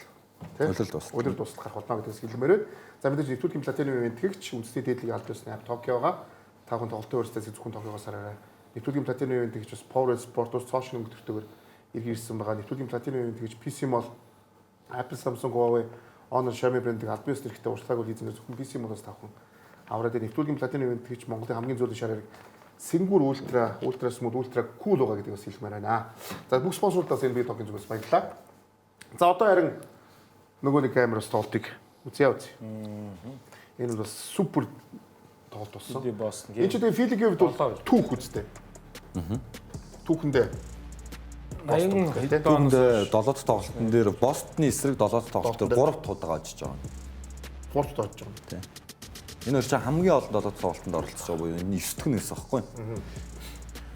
Буруу санаагүй 6-2 байсан юм. Бостон. Нөгөө Билл Раслийн үед чинь нөгөө 9 дараалал авар авсан байхад Фили 7 тоглолтын зогсоож байсан. Тэгээд дуусгачлаа. За тэгээд яг тоглолт энэ тоглолтод бол Tatum тоглоогүй. Тэгээд тэрийг бол нэг excuse гэж бол харахгүй байна. Яг бол Embiid бас ихний 3 тоглолтод байгаагүй тийм ээ. Тэгэхээр ер нь бол за яалтчгүй Embiid энэ багт ямар хэрэгтэй тэгээд нөгөө зогсоогдчихгүй бас нөгөө нэрчгүй лигийн бас MVP тийм хүн ямар вэ гэдгийг бол үнэхээр харуулсан. Тэгээд энэ багийн бас ямар чухал үе нөгөө орчин цагт төв ямар хэрэгтэй ингээд маш олон зүйлийг харууллаа тийм. Гэмтэлгүй бол Embiid дэлхийн шилдэг юм шүү дээ. Гэхдээ нөгөө best ability is availability гэдэг байж ах хэвээр. Тэг яг гэмтэлгүй тоглох юм бол Embiid-ийг хэн зогсоох юм? Зөрүүлээд шилдэг хамгаалагч. Тэр өвдөг гэхдээ үнэхээр гэмтэж гээд айгүй хэцүү юм үзэхэд яа. Харин нэг сонио хоронцтой юм шиг тэгэл тоглогч унахаараа яваад яг өвдгөрөөр яваад орох ямар хэцүү юм гэж. Хоёрч нэг яалаа штэ. Яг зөв төр. Яг тийшэл авах юм. Энэ бол амар тий. Энэ Embiid-ийн тэгэл бас зайлтай штэ цаачаа ингээд. Контактн дээр агуу гой мэдрээд унаад өгдөг тэгэл. Энэ бол амар халтсан. Brown Embiid хоёрын өрсөлдөөн үнэхээр гоё болсон. Brown Embiid-ийг нэг хаасан шүү дээ. Шартаа үзсэн. Тэгсэн. Бостон бол өмнөх хоёр тоглолтын дээр үнэхээр уучраа олохгүй хожигдоод ирсэн учраас энэ тоглолтын дээр одоо өмнөх цувралын турш туршаагүй зүйлсүүдэд туршсан. Дөрөв амарч ийлсэн гарааны бүрэлдэхүүн 3 өөр тоглож гарч ирсэн. Зөвхөн Dayton байхгүй болсон шүү дээ. Гэхдээ шууд 3 өөр. Derek White хин хоёроос бусдын солисон. Brown хоёроос Хаазрагаа хүртэл суулгасан. Тэгээд тоглолтын дундуур Кета алдааны асуудалд ороход Гарзатаа эхлүүлсэн чих мөртлөө жижиг тавтаар тоглосон. Бүр. Тэгээ Brown юм бид тэр хамгаалж таарж мараадсан байхгүй. Тэгээд trash talk ихтэй гоё. Сагсан мөнгө бас гоё trash talk хүмүүс ирдэг шүү дээ. Төгсгөлт нь Босны талбай дээр Филигийн фэнүүд нөгөө We Want Boston орилсон. Нөгөө Embiid ингээд нөгөө гадаа зарим нь чаваас одуулсан байлээ тэгээд. Өө тийм үү. Тийм. Зодуулсан юм арсан. Тийм Босны фэнүүд бас нэг тийм характер гаргачих гэдэг. Ер нь бас жоохон хатуу талбай л да угаасаа ялцч үү. Тэгээ яалтчгүй Филид Embiid нь байх юм бол те бас дорнод бол бас контендер баг юм а гэдгээл харууллаа та. Өөр юу? Хамгийн фаворит нь хоцлоо. Одоо Домпсын аврагуулах магадлал тэргүүлжсэн байна. Би бол хэрвээ таамаг өгвөл East-ээс гарах баг бол Филиг нэ. Би Embiid-ийн өвдөг бол зүгээр бол одоо Бостон давцсан чинь яагаад болохгүй. Одоо араас нь Нью-Йорктой байна шүү дээ. Одоо Нью-Йорктой байна шүү. Нью-Йорктой гоё тоглолт. Тэгин тэр супер зураг. Супер зураг болж шүү Филиний. 2 жилийн өмнө 7 тоглолтод бүрсэн зурлаа шүү. Тэгээ яг Нью-Йорк дээр л харъя. Яг багийн чинь шилдэг тоглогч холбогч байхад илүү байд юм уу, төв байхад илүү байд юм уу? Тийм харагдаа. Тий. Босод бүрэлдэхүүн бол их баг хэмжээгээр их ойролцоо. Тэрээс бол юу ч талбан даван бол 7 тоглолт юу Нью-Йорк дээр. Юу даа. Хаа байсан? Талбан тоглож шүү. Madison Square Garden. Биш. 7 тоглолт. Энэ чинь Sixers-тэй тоглохоор яаж санаж байгаа. 7 тоглолт долуулаад байна. Тал билетийн Нью-Йоркийнхаа. Нааднаас Embiid ярилцсан дээр харин бас хэлчихсэн. Тий зараараа баг мөнгөтэй би үг ихэд. Тэгсэн. Угаасаа таны Нью-Йорк авчдаг шүү дээ. Саяхан ингээд бид нар 7 туурал хийхэд ингээд маа тал хөгжөөнд юм байсан мэс. Яг наац хэлсэн юм байна. Том баг Denver Lakers ч гэсэн 7 тоглолт Lakers-ийн талбай дээр байгаа юм шиг. Тэгээд энэ тоглолт дуусаад яг ордоноос гарахт нь замд нь сэтгүүлч суухад бол Embiid мэдээж сэтгэл өндөр байна. Гэхдээ энэ бол дөнгөж эхлэлээ гэдэг. Тэгээд ер нь бол финал руу зорж байгаа гэдэг аял хэлсэн л дээ. Тэгээд тийм юм байна. Нью-Йоркийг яалтч бүх хүлээдэг авчсан амар тий. Харин тийм ээ. Яаж ч энэ бас нөгөө ойрхон. Тэнгууд машинтаа ирээл 2 3 цаг яваад 4 5 нуглаад авчаад. Тэгээд Нью-Йоркийн чинь баян мөнгө баян тий. Яалтчгүй энэ ялгаа гардаг. Филигийн тэр даунтауны бичлэгүүдийг харсан уу ингээд. Тийм ээ. Харин тэд нар ч бол юм зарахгүй байгаа л да. Угаасаа авч чадахгүй тий. За тэгээд VJH.com гэдэг тоглогч өнгөрсөн үйлрэл зүгээр ингээл тамирчид гимтэл Embiid Paul George гимтэл унсныхаа ачаар H.com гэдэг гоё тоглогчтой боллоо. Нэмэх 19 хамгийн өндөр. Оо ярих юм байхгүй гэж үү. Угаасаа өөрөө ямар тоглогч гэдгийг эхний тоглолтын дээр харуулсан. Тэгээд эн чин залуу Улирлын нээлтийн тоглолт Бостонтой 30 он авч эхэлсэн шүү дээ. Rookie улирлынхаа. Танах чи өстө үнэхээр танах бол Эрдэнэс авсан шүү. Тэгсэн. Улирлын карьерийн анхны тоглолтод Бостон эсрэг 30 он авч statement тэгэл одоо плей-офф 7 тоглолт нэр сайн тоглолт. Бостны зодтолцсон уу? Бостон нэрээд гिचгүй. Бостны задлагдсан уу? Шууд үгүй үстэй. Арай задлаа ичвэ. Арай болоогүй үстэй. Филигийн хостелээс гарчлаа. Юу гисэн үстэй. H.com Бостны эсрэг гарсан юм. Юу гисэн юм? За энэ. За 34 30. Байлаа нийлээ тэ. Тэгээд дээрэс нь яг тэнцүү үстэй. 12 шүү. Яг адилхан байх үстэй. Энэ цувралд яг хуу тэдгээр 4 тоглолтод оролцсон ч гэсэн дундаж дамжуулалтаараа багаа төрүүлсэн. Максигийн дээр. Гэхдээ яг цаас харах юм бол Фили угаасаа амарчин хэлдэг шүү дээ амарчин. Энэ баг чин 3 4 остортой шүү дээ. Одоо хин ч энэ хоёр дээр Paul George H.com хоёр нэг. Тий, H.com ч Rising-ийн MVP. Тий. Paul George ч юм бол одоо үед суперстар. Сая Paul George байсан болохоор хожиж байгаа. Үнэхээр гоё. Юу Brown Tatum хоёрыг үнэхээр сайн амаа. Тэгээд энэ дээр чинь нэмээд гоё. Тэгээд цөөхөн бүх. Тэгээд нэмээд NBA-гийн хамгийн царилэг тоглогч Kelly Oubre. Oubre хамгийн загварлаг тийм. Тэгэхээр чи энэ багт бас одоо цаас харах юм бол муу баг. Oubre нэг нөөц тасгалжуулагч юм бүр хамгийн хайртай тоглогч. Oubre дээр бүр үнэхээр хайртай. Яг хэлсний нэг биелүүлдэг юм шиг байгаа. Тийм MVP-тэй. Нэр нэмээд MVP бай. Чи өөрөө баг юм. Энэ юу хожигдсон 3 тоглолтод нэг ч удаагаас оруулаагүй дээр бас нэг тоглолтод 5 шидэд нэг ч оруулаагүй хожигдсон нэг тоглолтод. А яг шидэлт нь унсан тэр 3 тоглолтын дээр Фили ерөнхийдөө илүүрхэж очиж байгаа байхгүй. Аа за. Чи ч гэдэг нэг юм анзаарч байна. Яа фили дээр өөр яг задаргаа яг энэ өөр багууд төр хийдсэн чи юм хийхгүй энэ өдөрчөд тэрсэн. Яг фили тэр өдөрөөс гээд төрөлөөр ингэж юм бид дээр амьдрал тааж байгаагүй стад би Golden Warriors-ийн юм нэг чараагүй. За болоод өгөөрэй. Найрч чинь одоо энэ арай амар юм байна. Зүгээр тулгагийн маань баг үнэхээр энэс энэ бол хамгийн том апсет байл шүү дээ. Энэ ихний раундын хамгийн том апсет. За ингээд түүхэн дэх 3-1-ээс эргэн ирсэн хоцсон 15 дахь тулгаа багаа сайн мэд юм байна. Боссныхын дээр л дууслаа ялт. Тий. За тий. Тэр нэр одоо энэ мэдээ нэр тийш дээ. Чи анар байсан бол хэлэхгүйсэн. Чи үнэхээр багаа бол их бэлдсэн. Тэр шагнал юу? Шагнал өгсөн. Шагналынхан бэлдсэн. Шагнал ингээд өссөн. Чи яг гоё захаа би яг энэ охинтой хоол иднэ гэдэг ингээд дахин аюугаа өстөд хоол идэх болсон шүү. За. Тэгэд охины нь өөрөө олох юм уу цаанаас нь нөхөө хамаг охиныг жүжүүлэх хэрэгтэй. За энэ охин за тийш орцоо. Тэгээд охиныг тааруулж юм уу? Надаа хоолны мөнгө байна. Ирж үзүүл гэдэг чинь гоё дейти чинь ах нэг гоё зохицуул. Чиний бас маркетинг төлөвлөгөө бааж чинь хүүхэн шуган дуртай өөрөө хэлж байгаа. Би энэ хүний чинь энэ хүний чинь хүнтэй суулгах гэдэг. Би энэ хүний чинь өөрөө охиноо хоол нь өөрөө олох юм уу? Энэ нөхөрөө олох хэрэгтэй. Гэхдээ тэгэхээр чинь хэцүү шүү дээ. Та бүтэн үйлчлэгийг нь үзүүлэх хэрэгтэй юм шүү. Харин шагнажиж тий. Бафар олж өгөөд. А за тэр нь чинь мэдгүй. За нэрээ за. Тэ зөвхөн хоолнд даах юм уу? Зөвхөн хоолны юм аа. Тэр ч ихтэй тэр өдөр дэйт юм уу? За бүх юмтай талхууллаа. Үгүй тэгээ араас нь тэрж мэрж явах юм. За нэг юм байна. Жомас би бол яг хувьдаа бас ингэж бодсон. Би ихтэй өөрөө юм хэрч чинь. Та дараа нь тэггүй бол та намайг сонсоод юм яриад ингэж хэлдэг чинь. Энэ тулгаар байгаараа хэлсэн. Би бол мазуулагууд яг энэ тоглолтыг хараад үнэхээр тийм сайн дасгаж биш юм байна гэдэг үг төрсөн. Зүгээр тэр тайм аваад орж ирэхэд тэр хүний өөдөөс ирж гураа шиддэг тийм хувилбар бас зоохгүй бас цаавас гоо боддог үнэ яг хэрэгтэй байсан чи хүний өөдөөс хаусыг гаргаж иж гураас тэгж хүний өөдөөстэй бүр гараа өргөцсөн хүний өөдөөс тийм тэрийг хувилбар яг гэж тайм авсан тэр таймыг зүгээр юу тэр зөвхөн хараа энэ хувилбар Бостон гэдэг багийн хувилбар яг гураас шидэд өгч байгаа байхгүй юу ч байхгүй ямар ч өөр хувилбар Жом Азадал засгалжуулагч удирдсанаас хойш угаасаа Бостон Селтикс бол дорн бүсийн контендер баг байсан. Тийм. Тэгээд энэ гурван ялагдал нь ингээд ийм илүү хожлын магадaltaй тохиолдлуудаа зуралд ялагдсан гэдэг нь бас жоохон онцгой байна тийм байна тий. Фэмэрлээс ялагдсан. Уусаа ингээд жилээс жил муудсан. Ер нь бол яг зөвөр энэ тийм шүү дээ. Tatum Brown хоёрыг одоо салах яриа бол одоо утгаар яриа. Одоо зөв яриач ш зүгээр яг үйлдэл нэг хийх. Бигт баясаг чамаас чи одоо коуч хүмүүсээр Жон Масуулагийн одоо гаргаж байгаа юу шүү дээ. Одоо чинь энэ баг ганц 3 шидэд шүү дээ. 3 унохгүй бол ингээд энэ баг ингээд хожихгүй байна. За үнэн. Гэхдээ энэ багт чинь бас тэрнээс өөр зөндөө хөл байх хэрэгтэй. Зөвхөн 3 шиддэг биш. Бас өөр хөлбөр байх. Жон Масуулагийн өөрийнх нь одоо энэ багтаа үүсгээд байгаа энэ загсан бүхэн философи нь тийм байгаа байхгүй. Өөрөө чи ярилцлагууд дээр ганцхан 3 юм уу те? Угасаал 3 шид. Манайх угасаал би одоо багтаа манайх давуу тал юу вэ? Тэр нь өөрсдөө 3 өнө шидэлгээд тодорхойлцсон.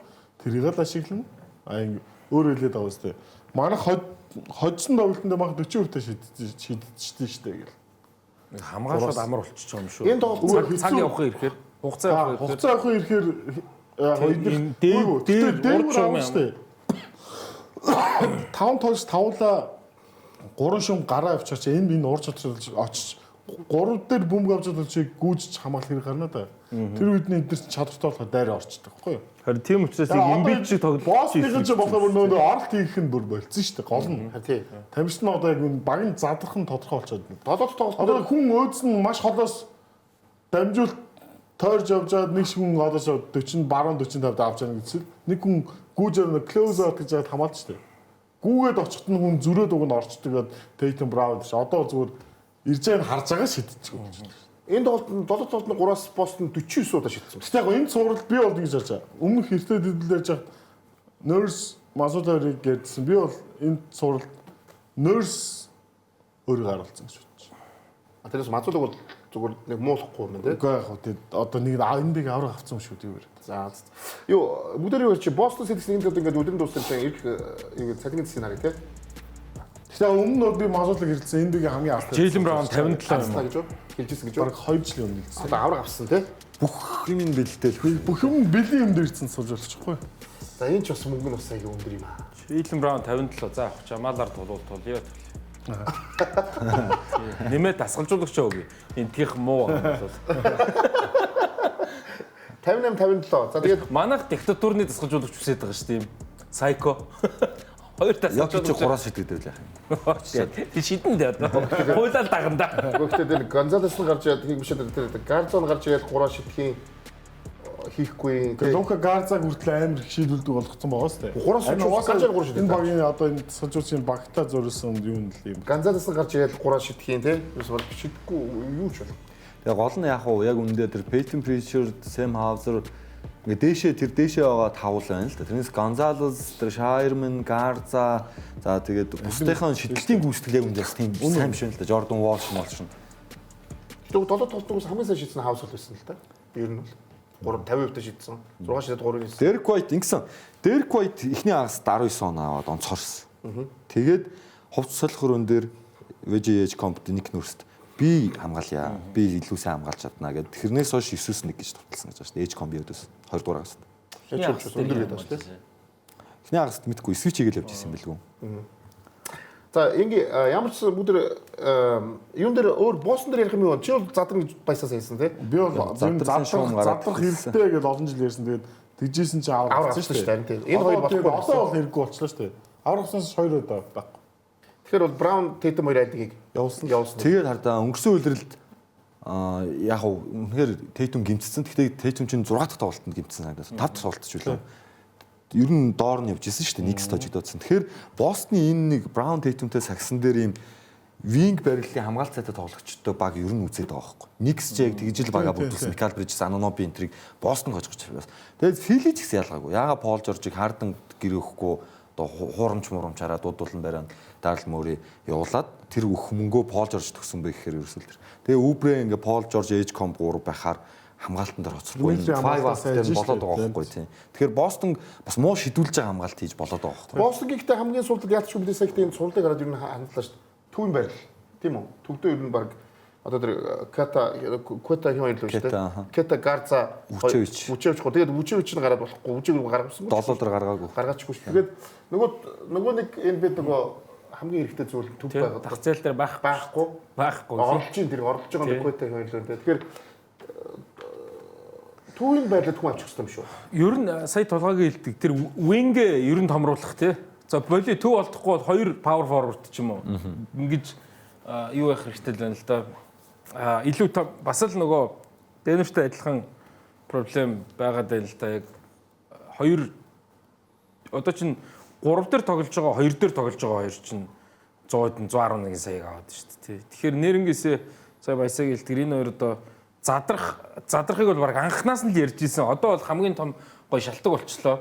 Харин Jaylen Brown байх гэж бодож байна. Ягаад гэвэл Tatum-гөө нэг ч цуврал авч өгсөнгүү гэдэг нэг их том юм байгаа. Нэг ямар ч үсэн Jaylen Brown нэг эртэл нэг аятайхан чирээ аваа явж байгаасаа гэдэг хүлээлт бол байсан баг. Энэ жил бол уг нь Бостон бод хүлээлт байгаагүй шүү дээ. Бүр баг плей-оффоос бүр үлрэлийн ихэнх санаж байгаа бол плей-офф ч орох хүлээлт байгаагүй. Тэг. Гэхдээ яг энэ дээр нь дөрөөлөөд нөгөө Jaylen Brown дээр л нөгөө бүхэл мөнгөө задлж таарах бах та. Тэ 57 сая авч. Тийм байна. Гэхдээ яг нөгөө энэ дээр нэг юм хэлэхэд энэ төвийн тоглогч ямар ч хамгийн нөгөө эргэлттэй хэцүү үед байхад Clippers ягаад Зубацыг явуулсан юм бол гэдэг хахаад одоо эрх хүлрэл Memphis Jaren Jackson Jr-ыг зах зээл дээр тавих уугүй юу гэдэг сонирхолтой. Jaren Jackson Jr жинхэнэ эрэлттэй орж ирээд. Тэгээд үстэй. Jaren Jackson Jr чинь солигдчихгүй юу? Солигдсон. Хаана Юта. Гэхдээ Jaren Jackson Jr одоо ингээд яг центр хэрэгтэй үгүй юу гэд нөгөө trading block дээр чинь тэр яригдах байхгүй. Тэгэхээр тэрэн дээр л алаан болно яг. Үгүй Юта ашиглах гэж авсан. Тийм би бол дараа үеэс Юта одоо плей-офф руу дайрж үзэх гэж байгаа байхгүй юу? Сая чи яг ашиглах гэж байна. Макнедрээр тоглож. Би бол тэгж удаад байхгүй. Үгүй ийм өндөр бүрэлдэхүүнээр тоглох гэдэг нь Walker Kessler-ыг 5 дээр тоглуулад 4 дээр Triple J тоглуулад 3 дээр Lauri Markkanen тоглуулах гэдэг. Kessler-тэй тэгээд Lauri-тай байхад яг нэгийг ядаж явуулж иж илүү юу орж ирэхгүй юу? Илүү тийм арай зузаас илэрхээ өгөн байж авчаад яах гэж болох юм. Яах гэж авсан. Өөр од тоглож болох гэж байна. Jaren Jackson Jr шараа айгүй сайн том чип байна гэж харагдаж байна. Бараг яг хуу Jaylen Brown хавцаа өрөхгүй ч гэсэн адаглаад Жамал Мөрөгийн хэмжээний солилцоо хийгээд. Зүгээр яг нь big man байхгүй гэдэг утгаараа. За яаж ч big man-ууд бол бас хамгийн эрэлттэй байгаа. Тэгэхээр тэр юм болоход одоо бүгд юу хараад хөө тоймод арцаа бас цоврол нэг Атлантагийн 100 дуртай гараагүй юм шүү дээ. Тэрийг үзсгээ. Донтын гараа яаж амжаагүй шүү. Яаж амжаагүй юм шүү дээ тийм. Чин тасаа тоолсон шүү. Энэ нөгөө энэ чинь нөгөө тасархай хожлог сурлал. Ноонч тэгээд уус харин ойлсон нэгс өөрөөсөө бол очигцоо гэд. Аха. Тимэт. Харин Атланта улстай айгүй сайгаар хоёр ажиллагчлаа гэдэг. Энэ хоёр ажиглахтай нэгс их хэрэг болцсон ч биш магадгүй шүү.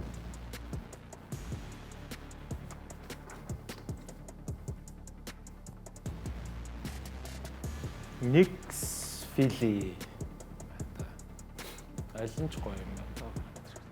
Ёстой гэж болно да. Ер нь сагсан бөмбөг Нью-Йорк руу эргэживэл уг нь. Тэ. NBA-д эрэхтэй шүү дээ. Одоо нэрэл тэр хөгжөөнд дэмжигчдийн асуудал Фили тэр үснэ өс. Одоо амар юм болно шүү дээ. Ойрхон болохоор. Ойрхон мөнгөтэй болохоор. Баян юм да ялчгүй те. Баян юм аа. Мөнгөтэй хүмүүс ихэлтэй. Хоёрстэд энэ сурал энэ тоглолтыг бүр уншсан шүү дээ. Тийм. Зүгээр энэ суралд анх удаага зүгээр багаараа тоглолцсон юм одоо. Довтлогон дээр. Өмнөх тоглолтууд гээл нөгөө Брансон ингээл хараад Брансонаа тайгаал. Брансонд бөмбөгөөр хар зогсоод энэ тоглолтын дээр чинь бүр бүгдээрээ 10-10 довтлцсон. Гол нь. Одоо ёстой Филигийн зурал тасгажуулагч ёстой жинхэнэ 1-2 хожил яг шатрын нүдлийг амар сайн нөгөө. Тэрэн дээр ууг нэг нүрс арай илүүтэй ууг Майк Браунаас. Энэ оноо харалтаа 72-22 гэж юу ч 72-22 шнэ. Би бол бүр ингэж бод гайхсан шүү дээ. Нью-Йорк Кnicks ялчгүй сайн нөгөө кап болсон. Гэтэ нөгөө хамгийн нөгөө барьцгүй баг гэж ярьсан шүү дээ. Олон ч хэлсэн.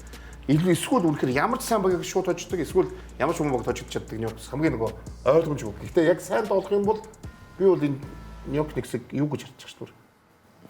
Финал гэж. Финал NBA-гийн финал гэж харж байгаа. Одоо Бостон байхгүй болчихоор тэгж харна л та. Тийм шүү дээ. Нью-Йорк Knicks-ийг би шууд финал харж байгаа шүү дээ. Одоо East-ийн 4 баг дөрүүлэл яг файнуудаас нь асуул финал гээд тэгээд тайлбарлаж өгнө яагаад гэдгийг. Бостон байхгүй. Гэхдээ яг энэ дөрвөн багаас биний хувьд гэх юм бол би Нью-Йорк Knicks-ийг одоо чинь шууд финал гэж харж байгаа. Тийм та угаасаа л магадлалын хуулиараач тэр хамгийн лаг баг нь л хэллээ шүү дээ. Үгүй магадлал гэхгүй шүү дээ. Яг тоглож бодвол тэр чинь магадлал одоо тийм амар илүү баг нь Нью-Йорк Knicks юм уу энэ. Одоо беттинг сайтаар харуул баг тэнцүү байгаа. Яг бүгд адилхан байгаа. Гэхдээ Knicks ялгүй илүү байлээ. Маш ялггүй л гэж боддог. Одоо Детройт илүү байхгүй. Нэгээр Детройт нэг гарсан байна шүү дээ. Детройт анханасаа Knicks-ийн дээр байгаагүй шүү дээ. Плей-офф эхлэхэд суурдыг хаах боломжтой. Би бол Нью-Йорк Knicks-ийг гэж харж байна. Тэр юу гэдэг юм бэ те? Нөгөө Лука Бүкер рүү инээдсэн 50% маа болоог маа 30 40. Даллас Фениксийг үстэй. 7 тоглолтод 42 оноор очдог. Тий. За тэгээд юу вэ? Энэ бол одоо бүгд Атланта Хоксыг дээрээс ярьцгаадгүй. Тэр өглөө босоод оноо харсч 72-22 гээд гайхсан. Өмнө хөрөө уусан юм гараагүй юм. Би нарийн актрууд доор алдсан бахаад тий оноо алдсан баг. Одоо юуныг алдаад гаргавчихсан тийм. 22 оноо алдсан. Өвдөн 70 тим аюултайг би яг яавал. Гэхдээ одоо юм баггүй нэг 120 70 байвал бас 72-22 гэж байгаа. Тий амар. Тий. Хокс бүгд харцгаа найруулагч Атланта Хоксын эрх хүлээлийн цалин зөвлөж энэ бас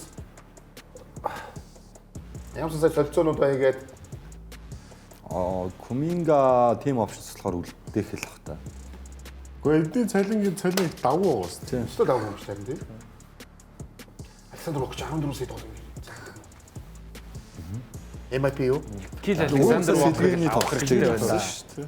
Тэгэл гараандаа гаргасан. Гэхдээ эднэр бол зүгээр гэрэл гэгээ байгаа шүү дээ. Трейд өстой тийм. Трей Янг гэдэг нэг бүр юу байсан юм бэ мэдгүй. Хорт тавдар. Энэ багчны хорхоо юу яаж байгаа юм бэ? Александр Вокер, Конго хоёрыг нийлүүлээд Жамалыг олгоо. Александр Вокер хоёрыг энэ хоёр нийлээ. Конго мөр авчиг гэдэг. Үгүй энэ багч ахаад суперстар ирэхэд ямар суулгүй юм шүү дээ. Цалингийн Эдний харин суперстар авчрах уу эсвэл зүгээр өөрсдөө ингээ суперстараа бэлтгэв л гэдэг асуудал. Өөртөө энэ амжилт гарахгүй шүү дээ. Рисаша гэдэг тоглолт. Өнөө маргааш амжилт гаргах юм биш байхгүй. Ингээд өөрсдөө Ер нь үстэй Атланта Хокс маргааш авар гах баг хэзээ биш шүү дээ. Яа. Энэ суперстар ирээч авар гахгүй гэсэн юм баг. Зүгээр өөрсдөө харин урт хугацаагаа хараад энэ ийм гэрээ контракттай байна. энэ Чарлотоос нэг жилийн хойно явж байгаа баг. Тэгэл хуваараарай. Чарлот нь арай урд явж гоё болцсон ба Чарлот ч арай. Гэхдээ эдгээр чинь плей-оффт орсон байгаа тий Чарлотыг бодвол. Эдгээр чинь илүү болчиход байна одоо бүр тий. Тэгэхээр яг Атланта Хокс яалчгүй гоё юм. Тэгээ нөгөө юуг нь цалингын харахаар бол сая өстө яаж ч болохоор дахиад суперстар ч авчиг бол авчихаар байна. Дээрээс нь Атланта Хокс Атланта хотод ямар хот болж байгаа л тийм ээ. Хамгийн одоо Америкийн одоо номер 1 entertainment дотор болчиход шүү дээ. Гэхдээ Атлантад чинь хар арьстай л хүн суперод ирэхгүй л бол тий. Тэгвэл татна. Татна гэж. Тий. Лукаг татахгүй байхгүй юу? Үгүй ойлгомжтой. Магадгүй тий Янис хавцаа байж болно. За бүгд юу болчих Никс фил хоёр хоорондоо таарна тийм ээ. За үлээлцтэй амар юм бол. За тулгаас суухгүй. Баясагаас сууч. Баясагийн суурлын талаар өөрийнхөө юу гэдэг дээрээс таамаг хэлээрэй. Энэ зурвалд бол Joel Embiid-ийг одоо бүтэн тоглож чадахгүй л гэж бодчих. За. Тэр өвдөв тий. Тэр өвдөг үү? Тий. Би Никсийг очих уу л гэж бодчих. Ер нь энэ суурлахтай гоё зурдлах уу? Удаан зурдлах уу? Удаан тий одоо 6 мургаан тоглохгүй л үү. За амжаа. Фили 7 тоглолт. Фили юм. Вау. Би Филиг харин финал гэдэг. Би бол Никс 6 тоглолт. За тулгаа. Одоо яг чи яг өөрийнхөө юу харуул. Яг багаагт шүмжиж хандаад үзвэл. Яг өвдгийн гайвуугаар л төсөөлөл ярий да тий. Эхний тоглолтыг л өнжих байх, хоёр дахь тоглолтоос асуудалгүй тоглож байгаа. Өөрөө бол ерөнхийдөө тоглолт нь асуудалгүй гэж хэлсэн л байл. Тэгэхээр өөрөө мэдчихэж байгаа байх. Би гарцсан гайгүй гэдгээ. Цаа чи их гин олон гинтэйсэн юм чинь тий. Тэгэхээр гайгүй байх гэж найдаж байгаа учраас 6 тоглолтод филий гэж хэлж. Би бол энэ цувралын нэг сожих X Factor-ыг нэрлэвэл Мичл Робинсон л байна. Мичл Робинсон л тэрийг л драманд яг тэр хугацаанд нь сайн хязгаарлах хэрэгтэй, зодтолдох хэрэгтэй драманд. Битээс хол байлгах тий. Тэгээ Жош Харт Эмбидийг бүр дөрөв орох аюул байна бас. Орно шүү дээ. Тэр бол ойлгомжтой. Муу яар. Их хатуу тоглолцтой баг байхгүй. Ер нь яг сайн хатуу тоглолт шүү. Би бол ерөөсөө Джейлен Брансонг бол тунд агуу хамгаалах хүмүүс байгаа гэж харж байгаа. Жош Харт бөмбөг тийшээ тэрэгт орж исэн ч тэр самар тусарж байгаа юм шиг хүнтэй очиод контактлсан байж байгаа шүү дээ. Тэгэхээр нэг тиймэрхүү эрсдлүүд байна. Тэр Мичл Робинсны л хугацаанд дээр драмд ингээд өгөх юм бол бусад бүх юмараа дутуул харагдчихж байна. Надад бол Никс. Никс үү? Би Брансонгч Максагаас муу гэж боддог. Тэр бол ойлгомжтой ах уу? Би Брансонг тийм амар тоглогч гэж угаасаа боддог. Тэгээ Кат угаасаа Эмбидийг бардггүй шүү дээ. Кат бол Эмбидийг бардггүй. Эмбидийг ч одоо Вистэд барах юм байхгүй л те. Ер нь хэцүү. Үгүй Мичл Робинсон бол эвгүй шүү. Тэр чи яг жоо физикал хязгаарлаж байгаа. Тэрнээс биш. Юу Вембигийн дараа орох хамгийн ингээ гараа өргөө зөвсөр хамгийн өндөр шүү дээ лигийн. Мичл Робинсон чинь. Зя ингээ 2 дугаар шатын 7 хоногоос эхэлж байгаа. Магаш амарчин бит хоёр фил юм байна тий. Би бол ийм штэ хүмүүс ингэж боддог ингээд Embiid Jokic rivalry би Embiid-ийг сайн уусаа гэж боддог байхгүй. Big man ингээд одоо үед 3 шидэлтийн сагс бөмбөг байгаа шүү дээ. Big man сайн яваасаа. Би Embiid-ийг авраг аваад финалийн MVP болоосаа гэж. Тэгээ тэр чинь хахаад тэр яриаг буцаад оруулж ирвэл бас гоё шүү дээ. Тэгээ мэдээж гоё л дээ. Одоо нөгөө мэдээж аль нь ч бас видео өцөж гоё гэхдээ би нөгөө миний зүг харсан би бол Ньоктиксийг сая дээрээс нь капт нөгөө гаргасан амжилт бүх юм яг тэг тоглож чадах юм бол Ньоктикс энэ жил асуудалгүй финал одоо кап хараад байлаа. Юм кап шүү дээ. Кап төрүүлсэн баг юу нэ амжилтгүй явдаг. Өдөрлийн дундор тэмцээнд төрөв манай баясаа сайн мэдж байгаа. Одоо өдөрлийн дундор тэмцээнд төрүүлэхээр тэгээд бас нэг жоохон тий өнгөлсөн тэмцээндээ тий бүтлгүүтчих гээд юм байна. Тэгэж тоглолтоо гаргаж чадвал тийм ээ. Тэрнээс мэдээж талбайн давуу тал байна. Мэдээж Никс юу байлгүй. Талбайн давуу тал гэхэд талбайн давуу чинь бүр 7 тоглолтын давуу харин тийм ээ. Тэгээ амар давуу тал байна. Талбайн нэг илүү биш те. 7 илүү. Талбайн яриад ирэхгүй гэдэг. Энэ тоглолтын дээр талбайн ерөөс. Тэр чинь маш том давуу тал шүү дээ. Талбай дээр ирчээд дүртэл ингээ Никси фэнүүдэд бүлүүлээд гарчихна. Сэтгэл зүрх интернет. Талбайгаар ингээд ойдод уулын сэгсээс гадаа батал буудгаад байдаг. Батараа 50% нэг саунд зав чи зарахгүй гэсэн ч явна. Тэр үл амлалт чи зүгээр. Тийм ээ. 4-5 нуглаад давъя гэдэг хаа. Тэгээ 4-5 нуглаад авчин тий. За тэгээд гүтгэн амлалт чи өөр яах юм бэ тий. Маргааш би бүр улс төржиж нэг юм хэлмээр л ихтэй яах юм. Тэгээ NBA Talk дөрөхтэй болохгүй гэсэн. Би бол энэ дэр зүгээр Ардина илүү хөлтөөч гэсэн гус болдго юм аа гэж хэлмээр л байна. Тэгээ яах юм бэ? Би тэгэж хэлэхгүй. Ятар. За Нью-Йоркч East-ийн ардын нам шүү дээ. Гэхдээ яг гоо тэгээ бас ард түмнийхээ дэмжлэгээр явж болно тий. За тэгээд бүргээртэй гинцэгтэй бүгдээр уулзгаа. Яг маргааш плей-оффын 2 дахь шат маргааш гэж эхэлнэ тийм ээ. Тийм болохоор нөгөө бүр цуурлууд улам л галцсан болоод байна. Бүр хүссэн үдээс нь цуурлууд Фили Нью-Йоркийн цуурлалтай. Тэр цаана Сан Антонио юу хоёр Миннесота баг Lakers OKC хамгийн бага ярьлаа шүү дээ. Тэгэхэд хамгийн хүн үзэн шүү дээ. Миннесота Сан Антониосон гоё болно. Эд үрцгүүч гоё болно. Бүх цуврал гоё болно одоо. Тэр үл тодорхой. Гоё болно. Гоё болохгүй нэг цуврал байхгүй. Тэгэхээр бүх цуурлаа үзээрэй. Тэгээд мэдээж Premier Sport бүгд гарна. Бүгд гарна тийм. Зур дараагийн тоглолт. Маргааш 2 тоглолт, нөгөөдөр 2 тоглолт. Тэгээд Premier Sport нэг төгөөр одоо яг 2 дугаар шатны бүх тоглолт гарна тийм ээ. Эхэлчихлээ шүү би. Үгүй одоо ямар ч энэ 7 хоногт бол ингээ гараа явж байгаа. Тэгэхээр 7 хоногор ирж байгаа байхгүй юу? За тэгээд 4 өдөр бүр баг бүгд яг энэ цагт уулзцгаая. Энэ бид огт хамт оролцсон.